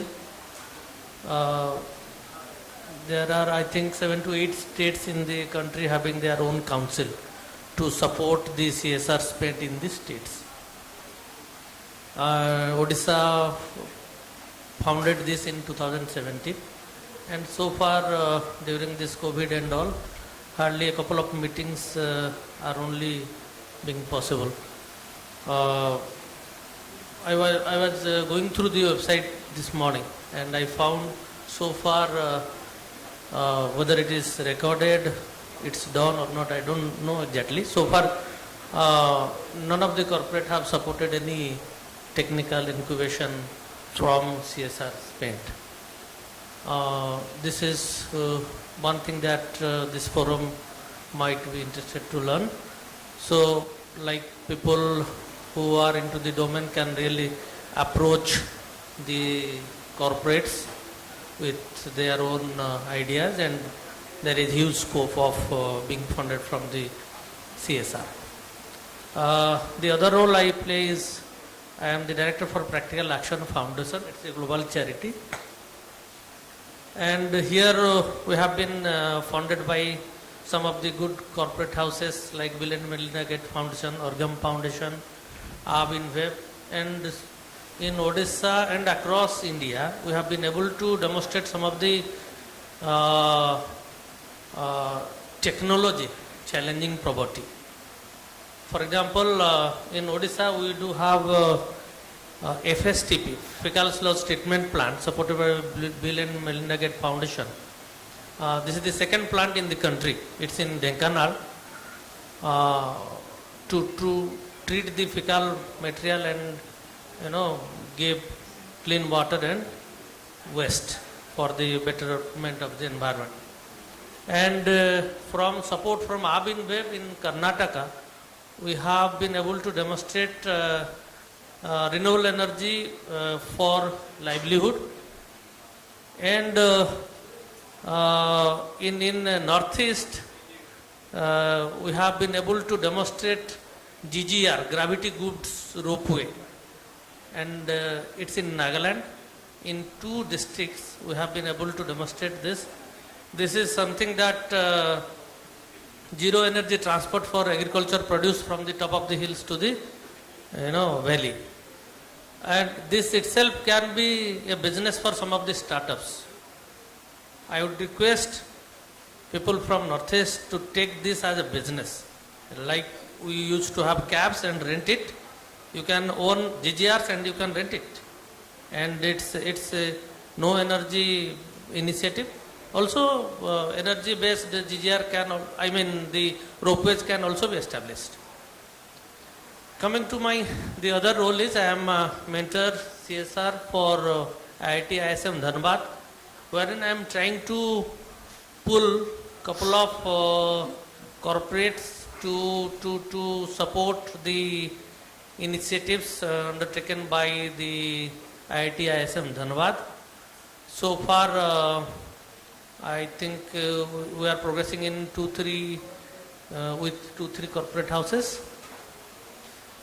One of the challenges I must mention here is every corporate have their own boundaries in terms of the technical thematic areas, geographical areas, and obviously there are some other silent areas, So to achieve the goal of right partnership to support the startups or any other business for social benefit, the right kind of relationship has to be built. That's the key. Other than that, I truly I don't believe much on such forums. Rather, I believe approaching someone personally, influencing him or her with what you have done good so far, and what the guarantee and the confidence that you can push that if he or she representing the corporate believes on you, can really उनका भी नाम बन सकता है. True.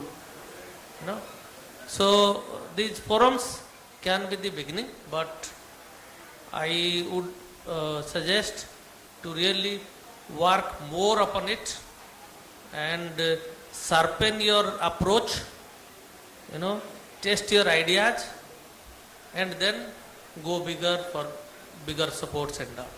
That's what I can. So I do agree with the point of yours on the networking side that this kind of forum do play, means what you said, like do not play major role. But what I feel is the best uses would be if, let's say, for example, this what I even have said during the program which was hosted by Atal Innovation Mission last month, that if 100 people are coming, most of the time it happens that only 5 people are communicating with each other, and the rest of the 90 or 95 might not have even know that who is the other person.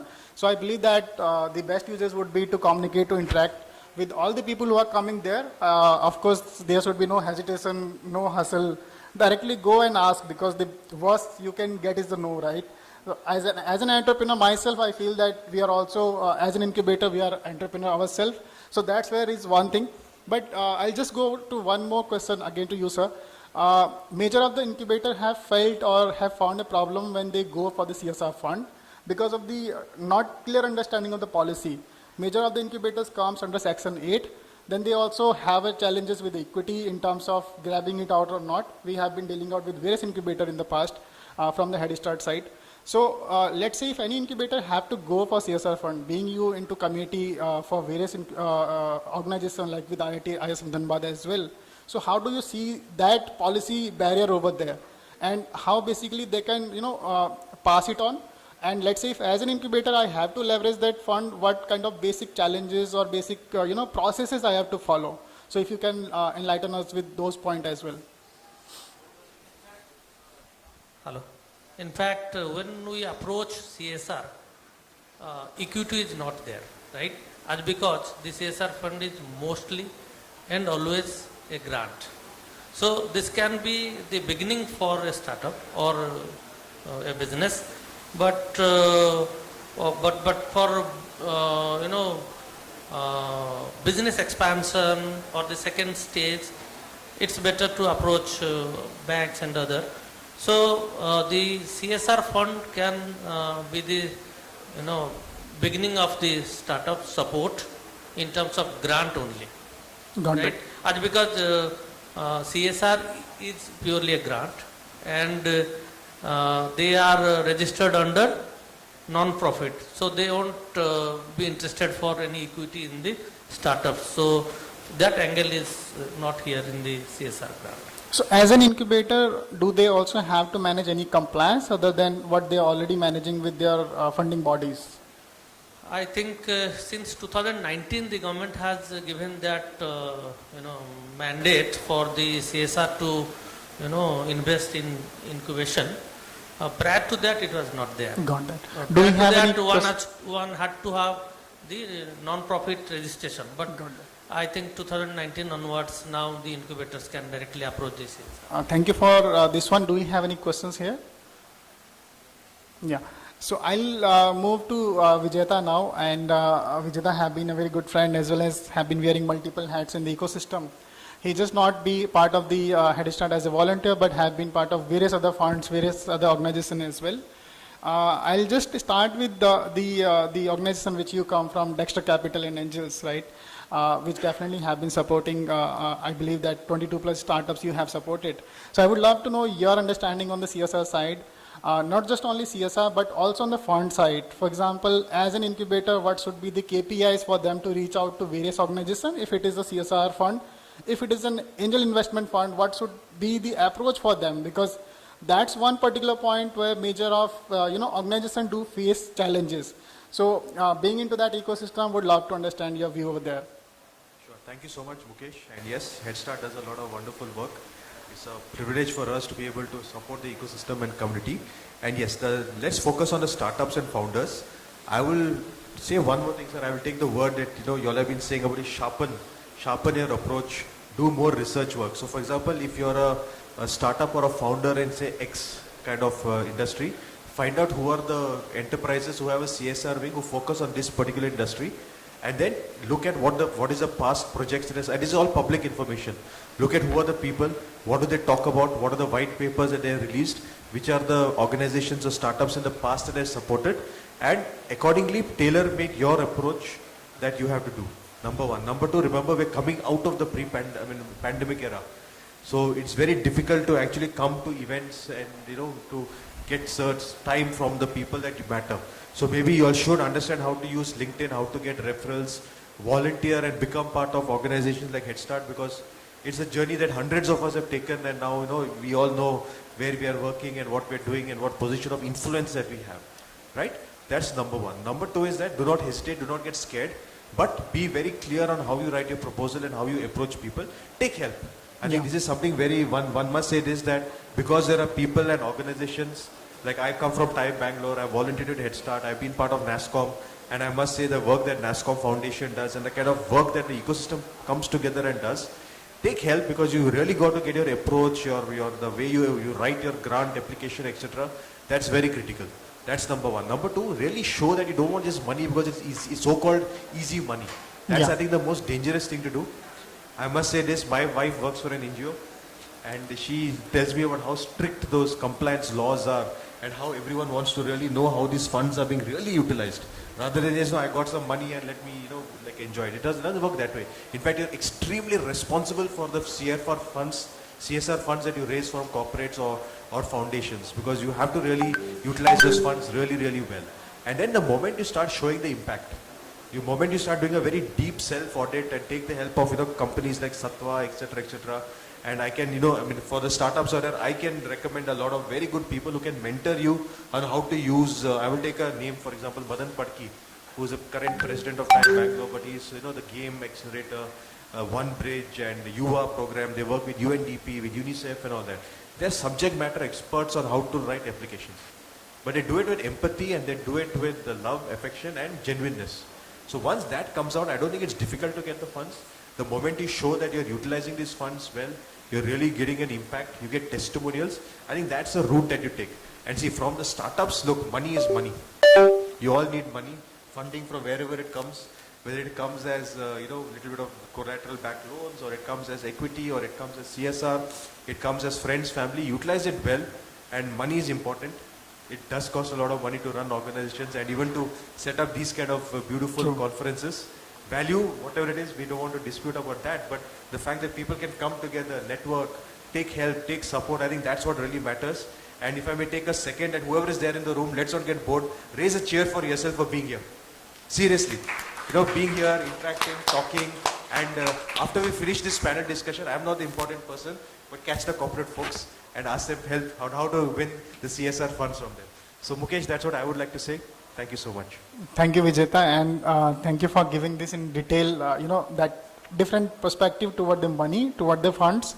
Of course, we need to be very accountable. We need to be very sincere when it comes to the, not just only CSR fund, but even coming from the government side as a grant or as a equity fund, which is coming from the investment side. That's where I think it's very important for not just only incubators, where we do have a huge responsibility toward our regional ecosystem. So thank you for giving that wonderful view and thing. I just move to our next panelist. We have Prasanta Biswal sir. He's heading CSR and corporate relations for the Odisha, and that's where I think you really have an important role to play.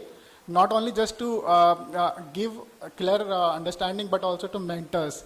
Because when I see the East region, or be it Northeast region, or even the complete pan-India, right?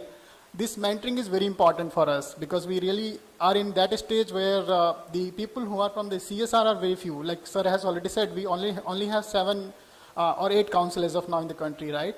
So that means this is an area where we are evolving. Like 5-10 years back, what startups were, today we are already having 66,000 plus startup. But when I see CSR, we are very few. So would love to have your the remarks on it, sir, and then we definitely can have some questions on it. Thank you. Good afternoon, everyone. First of all, a big congratulations to the AIC CV Raman team to put this program together. Really wonderful to see, the ecosystem players, stakeholders from entire East and Northeast represented in this program. And the last time we met, I was wearing a different hat, and today I'm wearing a different hat, Vijeta. So if you look at the startup ecosystem, any startup for that matter, they go through different phases. Whether it's starting from inspiration to idea to innovation to intellectual property to investment, many eyes. And no single entity, whether you talk about the government, incubator, investor, can actually does actually have all parts of the puzzle. Everybody brings in one part or 2 parts of the puzzle, and the startup then makes it complete. From a corporate point of view, particularly, I'm representing the JSW group here. I'm leading the CSR and corporate relationship in Odisha. And JSW being a metal and mining group in particular, we do have business presence in energy, etc. But largely it's a steel, metal and mining group. So if you look at the economy of Eastern India, particularly Odisha, Jharkhand, Chhattisgarh, etc. Largely the economy is driven by this particular mining and metal sector. Last financial year, if you look at Odisha's revenue, roughly around 70,000 crore, out of that roughly 40,000 crore came from metal and mining sector. So you cannot really ignore this particular sector in this part of the country. However, whether it's the corporate programs or the CSR programs are not of this sector is not yet designed or aligned with the startup ecosystem of the country. If you look at startups in different sectors, you keep hearing in AI, robotics, tourism, agriculture, agri-tech, edtech, health tech, etc. How many actually mining startups have you heard about? I'm talking about the entire country. Okay, we haven't. I mean, in Odisha, I know only one or two startups who directly or indirectly work in the mining sector. Mind it, this sector gives almost between 40 and 60% revenue to many states which are mining driven. You talked about Goa too. Now Goa has diversified, but mostly Eastern India, and this is going to increase. In coming years, this is going to increase. So I would first urge startups to use the problems in the mining industry to find out what can be done. Youngsters to look at how a new startup can come up which can add value in this to this particular sector. Huge opportunity. Number two is looking at how the corporate sector, particularly in the sector I represent, can add value to the startup ecosystem. One is look at the corporate as startups look at the corporate as a market. There are many products, whether it's software or hardware, the startups are working today, the corporates do need them. You look at Darwinbox, for example, which became an unicorn. Darwinbox is now spread across many corporates. We have been using Darwinbox as a corporate house from last 3-4 years. You look at, for example, from the innovation and R&D point of view, you see so many acquisitions of startups in the recent years. Why? Because corporate houses are focusing on the core business. They really do not have the freshness of talent to look at the R&D part, which startups can afford to do and are doing. So there is a possibility of collaboration in many forms, and one form is co-creation or co-innovation of looking at problems and how do you co-innovate. The other is giving you a market to test your product. For example, I'm right now working with a couple of health tech startups and taking them to tribal dominated parts of Odisha. In that, I'm giving you a platform, and I'm not taking it free. I'm paying you for this. Try your product. If it works, I will scale it up. And the third is CSR. See, we have a mandate. We have to spend 2% of our profit, average 3-year profit in CSR. So I would urge everyone who is interested to look at CSR as an opportunity, as a sector or a resource. Please read Schedule 7 of the Companies Act 2013. Now, Schedule 7 defines what can or cannot be covered under CSR. Okay. If you look at broadly, if I can tell you, most of the CSR programs of industries like us, we focus on a geographical area called direct impact zone, indirect impact zone, etc. And mostly focus on traditional basic issues, drinking water, education, healthcare, rural infrastructure, etc., etc. Now, any startup who has a solution or a product or a service in this sector can go and approach any CSR teams of these corporates in that way. You are working on solving a drinking water problem. Here I come with a solution. Take it, try it. Just to give you an example, when I joined JSW Group last year, we were spending in a small area, okay, roughly 25-30 villages. We were spending 2 crores a year on drinking water tankers. Today, I have minimized that, brought down the 2 crore on drinking water tankers to 50 lakhs. How? By deploying technology. So we went massively for permanent solutions. We installed, deep solar based borewells and water stations that are, sensor based. I can sit here, log into my dashboard. I can see, which borewell is delivering water or not. If there is a technical glitch, if something goes wrong, I will know. If somebody damages, I will know. If elephant comes to that area, damages, I will know. So, and I partnered with a startup to do it. Similarly, we have brought in digital diagnosis system to our areas, because you will probably find it easy to get a doctor in a village, but not a blood test. Okay, a simple, diabetes test or a lipid profile or a ECG, you will not find it. So diagnosis is more inaccessible than doctors today in rural India. And this is where startups come in, the health tech startups come in. Pandemic came in, took millions of children out of school. This is why edtech startups come in. And we are there to pay for it. We are there to pay for, maybe for a couple of thousand students in our area. And if you look at that, huge market, huge opportunity. So, what I'm trying to communicate here is you have to look at, what corporate, how you can align your solution, products, services, etc. with the corporate requirements, with the community requirements. And then you have a market, there is a space, there is a synergy that we can collaborate and there can be win-win situation.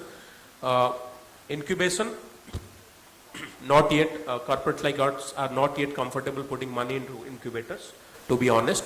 We are rather open to buy or give a market to the startups and fund programs like acceleration programs, like hackathons.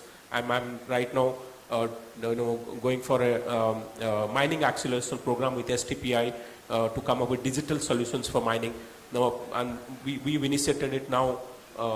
Companies like Nalco and OMC have joined in. If something comes out of that, that will be for the entire sector. It can be scalable across the globe. Because digitization is the future. So that's my point of view. Any questions, any point of views anybody has, welcome. Thank you. So do we have any questions? Yeah. If I may raise this question, you said you are directly reaching out to the grassroots to reach out to the startup. Do you have the bandwidth to do that? That's my first question, because it's a challenge for you to reach out to the grassroots level to actually figure out who are actually solving the problem. Whereas we being at the grassroots, we are the people at the ground level working with the startup as an incubator. You are there residing in the corporate office and probably trying to reach out is going to be a challenge for you. So on those lines, I was just wondering if you also are looking forward to partner with incubators, or not necessarily incubators all the time. It could be enablers who have access to the grassroots and probably can leverage the startups who are actually working and helping the social problems there. I do not know how if your corporate actually has plans to do such things.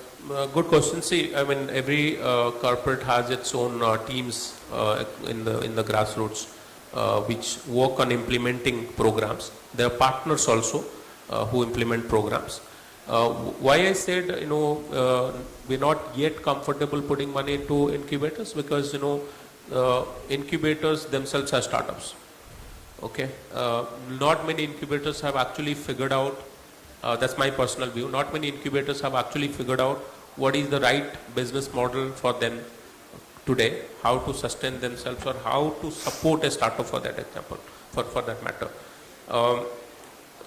What we can bring in to the incubator, as I said, it can be in the form of programs, and it can be in the form of giving their startup. For example, you have 2 startups or 3 startups who have a product that I can buy, I will be happy to buy for my area. So, but if you ask me a corpus fund today that you give me 2 crores to build a lab or something, I would probably not be comfortable with that.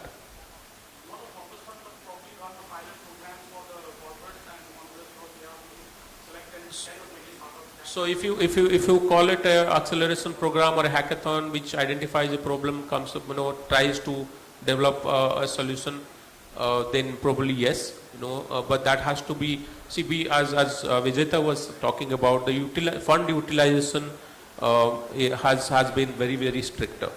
We also are supposed to report every penny that we spent, how we spent, where we spent, so it has to be, every penny has to be accounted for. So if we're giving you money for a program, there has to be specific deliverables, then we will probably can explore it. Thank you. Something to just add on it, I guess this is something similar to what Headstart also have been doing with various partners. For example, with DBS Bank as well. We did something like that with AWS Moonshot. We are also doing something like that. Recently we did with Dell, Microsoft and all. So this is a nice way to basically also keep a track on the fund which you are giving, which directly going to the startup. But Tej also have a right point that because they also have a mandate from the AIM side or from the funding bodies like DST, which definitely have a huge due diligence there. And once the body like Atal Incubation Center, SMU, or like CGU comes for that kind of programs, definitely hackathon and micro accelerator or accelerator program could be a nice way to find out the best startup from that region. And that's where I think you guys, like all the people who are sitting here, have a wider role to play. So, okay, if I can add just a point, just a addition to that is I'm particularly talking about the metal and mining sector. See, I know DBS banks like DBS, Yes Bank, SDFC, etc. They have come forward to support the startup ecosystem in various ways. I'm talking about the metal and mining sector, so I would restrict my point, my observation to that. Having said that, just to give you an example, we are right now working with Social Alpha to to identify to support 3 startups in the waste to wealth or waste management domain. And it's a complete ecosystem that we are providing to the startup. We have a township, we have a still township in Vijayanagar, Karnataka. It's a huge township, and we have a problem of waste management there. Okay, and so we're bringing these startups. We say you have a whole township to yourself. Work out a solution. Try it here, and we pay for it. If it works, we will buy. If it doesn't work, it's a grant. You go off. Okay. Makes sense. So that's how we can add value as a corporate. Yeah. Thank you for the very clear understanding on this particular point, as well as for giving us your insight and value over there. I'll just move to the final panelist, which we have Viswajit from the TBL side. And you have been very, very deeply engaged with the grassroots kind of thing, right? Not just only from the CSR fund, but from the philanthropy side, as well as from the fund side. So would love to understand more about TBL, how you guys are playing a very deep role in the regional ecosystem like Odisha or like the east side. So that's what I would love to hear from your side.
Yeah, true. And the beauty is, this is all available for free on the CSR tool. Just that one needs to explore a bit. As you rightly say, CSR is changing. There are a lot of changes, a lot of amendments happening every day. If one is aligned to those amendments, he can definitely find an opportunity to breach the system and reach out to people. There are many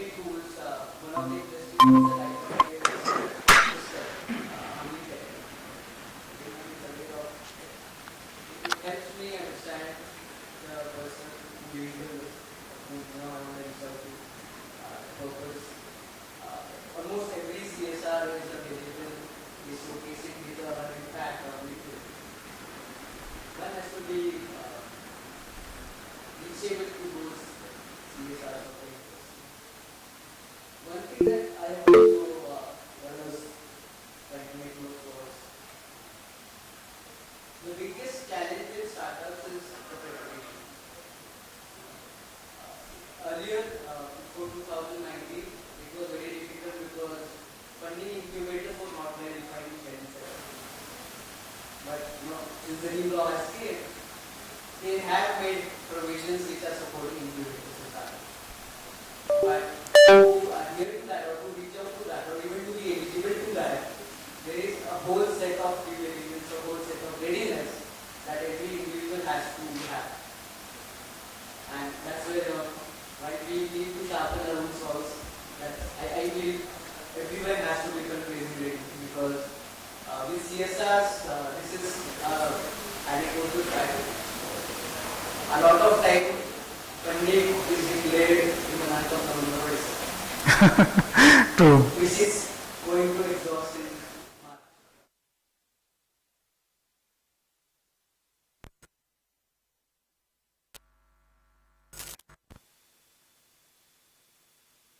It before 3 to 4 months, and that's the highest opportunity for anyone who is ready with his fundraising toolkit.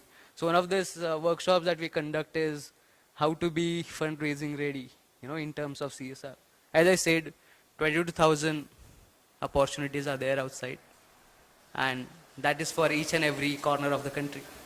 One just needs to encash it. Thank you so much for this brief, as well as for very, very clear understanding on funds. We had a very great panel with us from bank side, from corporate side, from the ecosystem side, as well as from the angel fund side. I really appreciate for your valuable time with us, and I hope that with these thoughts, major of the incubators will be coming to grab these kind of opportunities, and also to basically empower our research and development and the innovation side, where I think we as a country are heading toward. We are already considered as top 50 country in the Global Innovation Index, and also not just in the startup ecosystem as third, but we are also heading as number third in terms of making out the revenue for the startup, with 335 billion of the valuation of the startups. So thank you once again for giving us your time. And we hope that we have more fund of the CSR for this startup as an impact. Thank you once again for joining us. Yeah, please. Yeah, sure. We can have questions.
Thank you. That's a very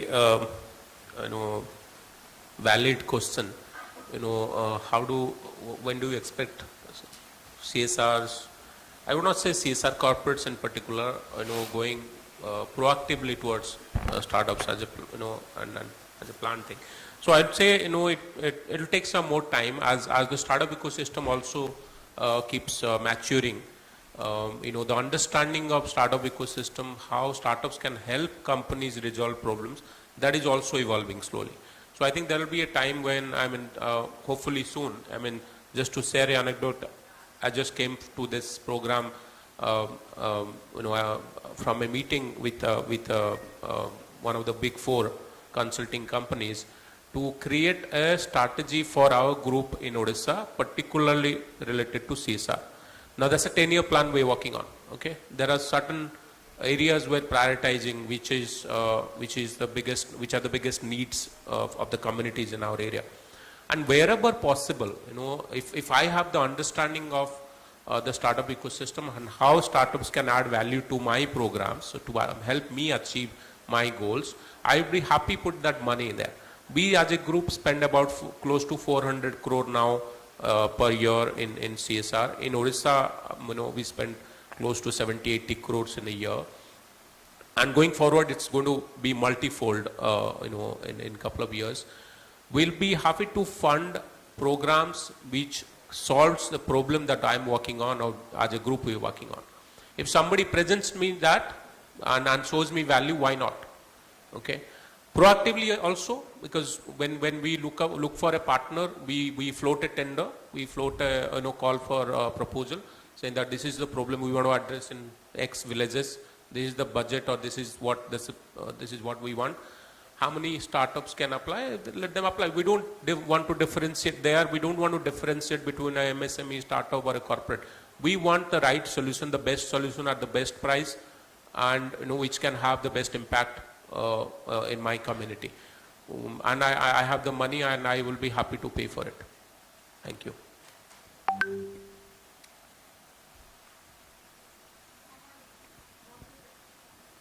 Hello.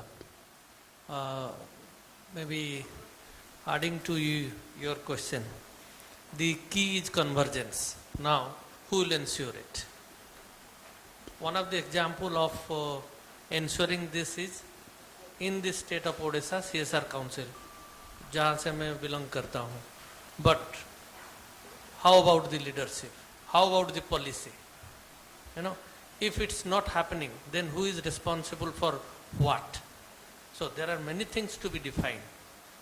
As Prashant rightly mentioned, this is now maturing. So convergence and a true leadership.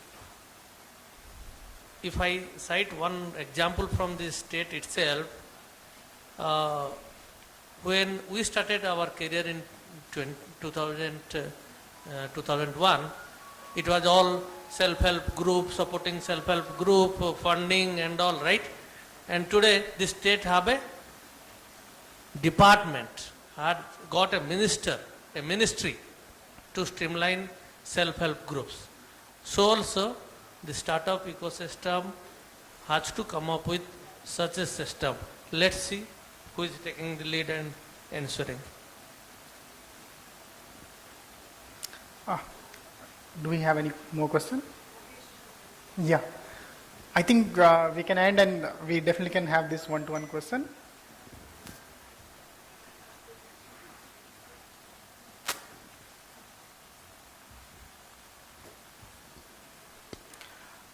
Yeah, please, you can ask, or we will end.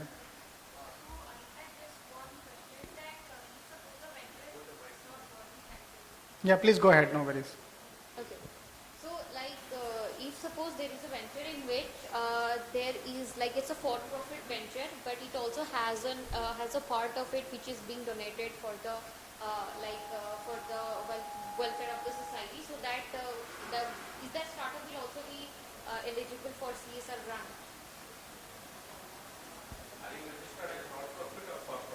No, we are into a for-profit organization, but we are a part, we also give our free services to a part of people. This is a part of our initiative. So,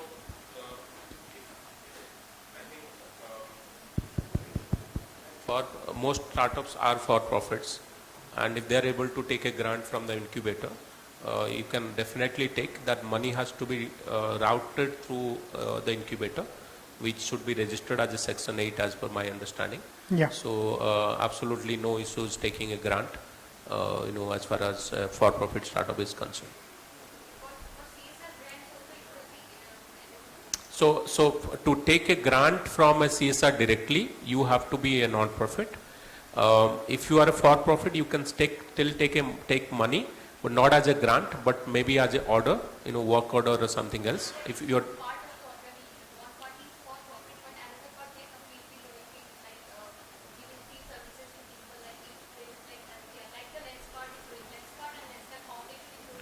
so that not-profit is CSR of Lenskart.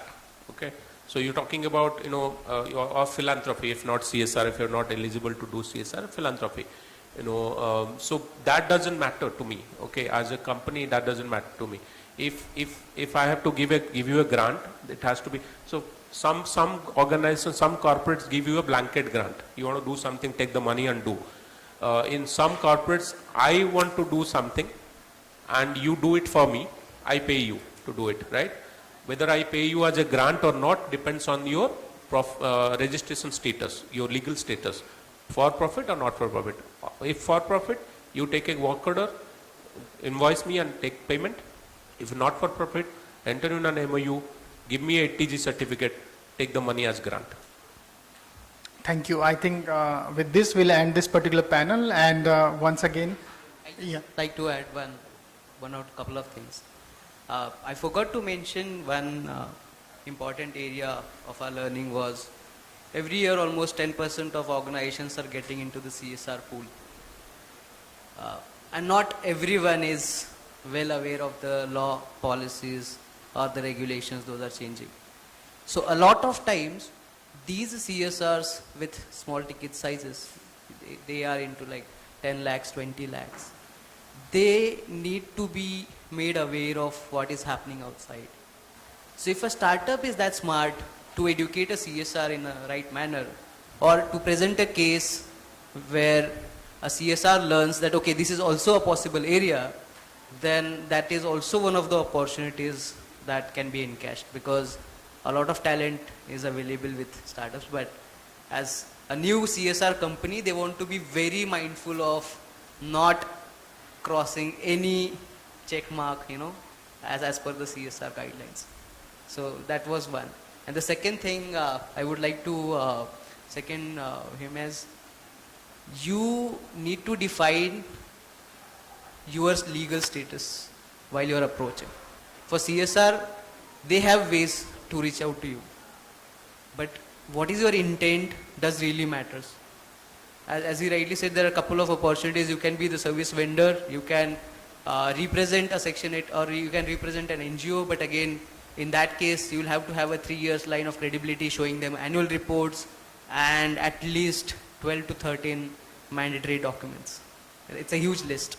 So it's always better to root out your application or to involve an incubator, in between while you are applying for the grant, but making it very transparent that whatever the CSR will be giving, that will be utilized in a specific manner. I think we are good to go with this particular ending remark. And thank you once again for joining us, for giving us your valuable remark, time, and also insight. Thank you so much.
get the D2C sector, what we have proposed to them also.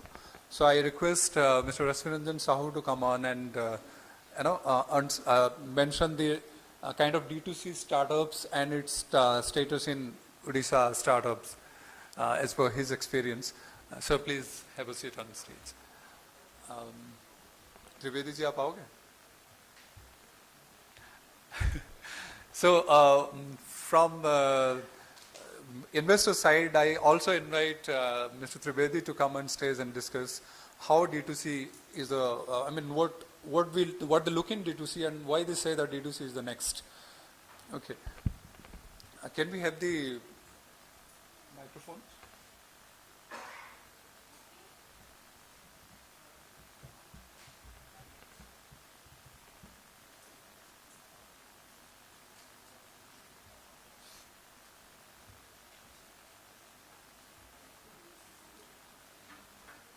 So I take the privilege to understand the D2C, startups and its landscape in Odisha from the complete startup experience since Startup Odisha has been launched from Mr. Rasmiranjan Sahu.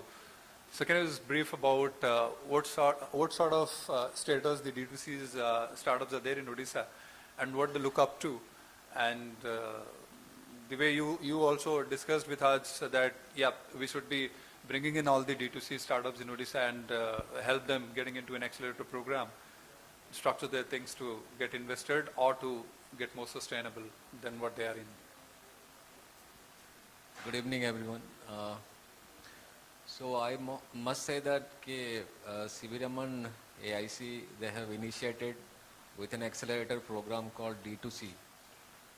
Like always, Startup Odisha is trying to support startups through various programs, and the acceleration program is obviously a platform where a startup can scale their business.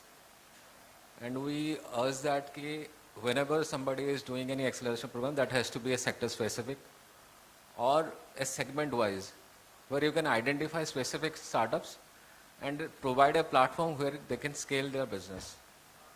And of course, D2C is nowadays a very good sector to raise funds or reach out to your ultimate customers, because as an individual also we are also dealing with D2C every day in our life. And with this concept, CV Raman already initiated this, and today they are launching this acceleration program. And if you see the scenario of Startup Odisha since 2016 to till date, we have so many startups, those are walking into D2C, but they are not realizing whether their product is fitting under D2C or not. And today, in fact, when Mr. Amit Singhal was interacting with few startups, and the startup is not also aware that whether they will come under this or not. And he made them realize that your product is fit to the market and we can also help.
Buzz is here.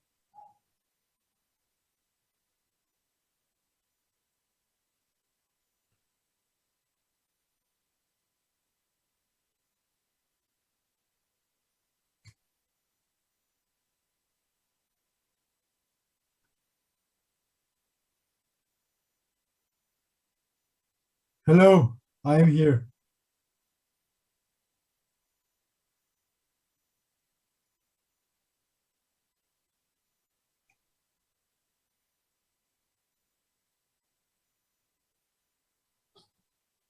I can. A pleasure to meet you.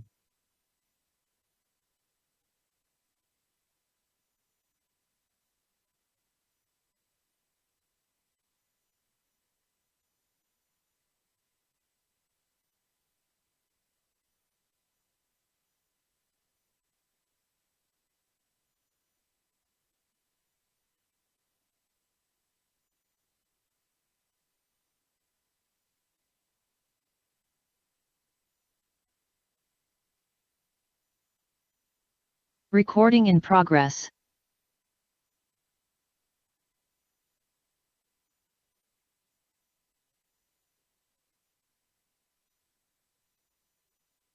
Sure.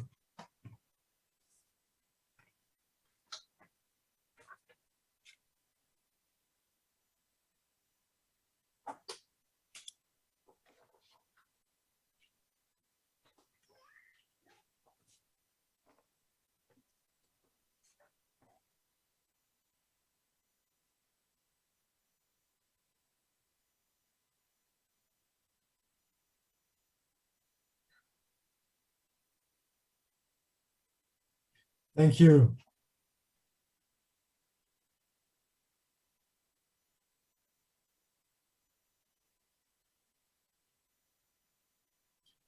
Sure.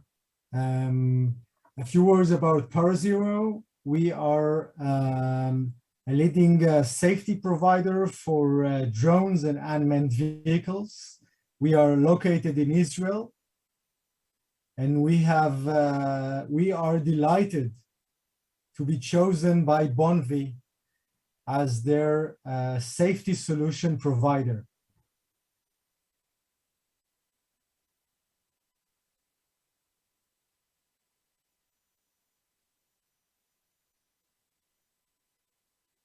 My pleasure.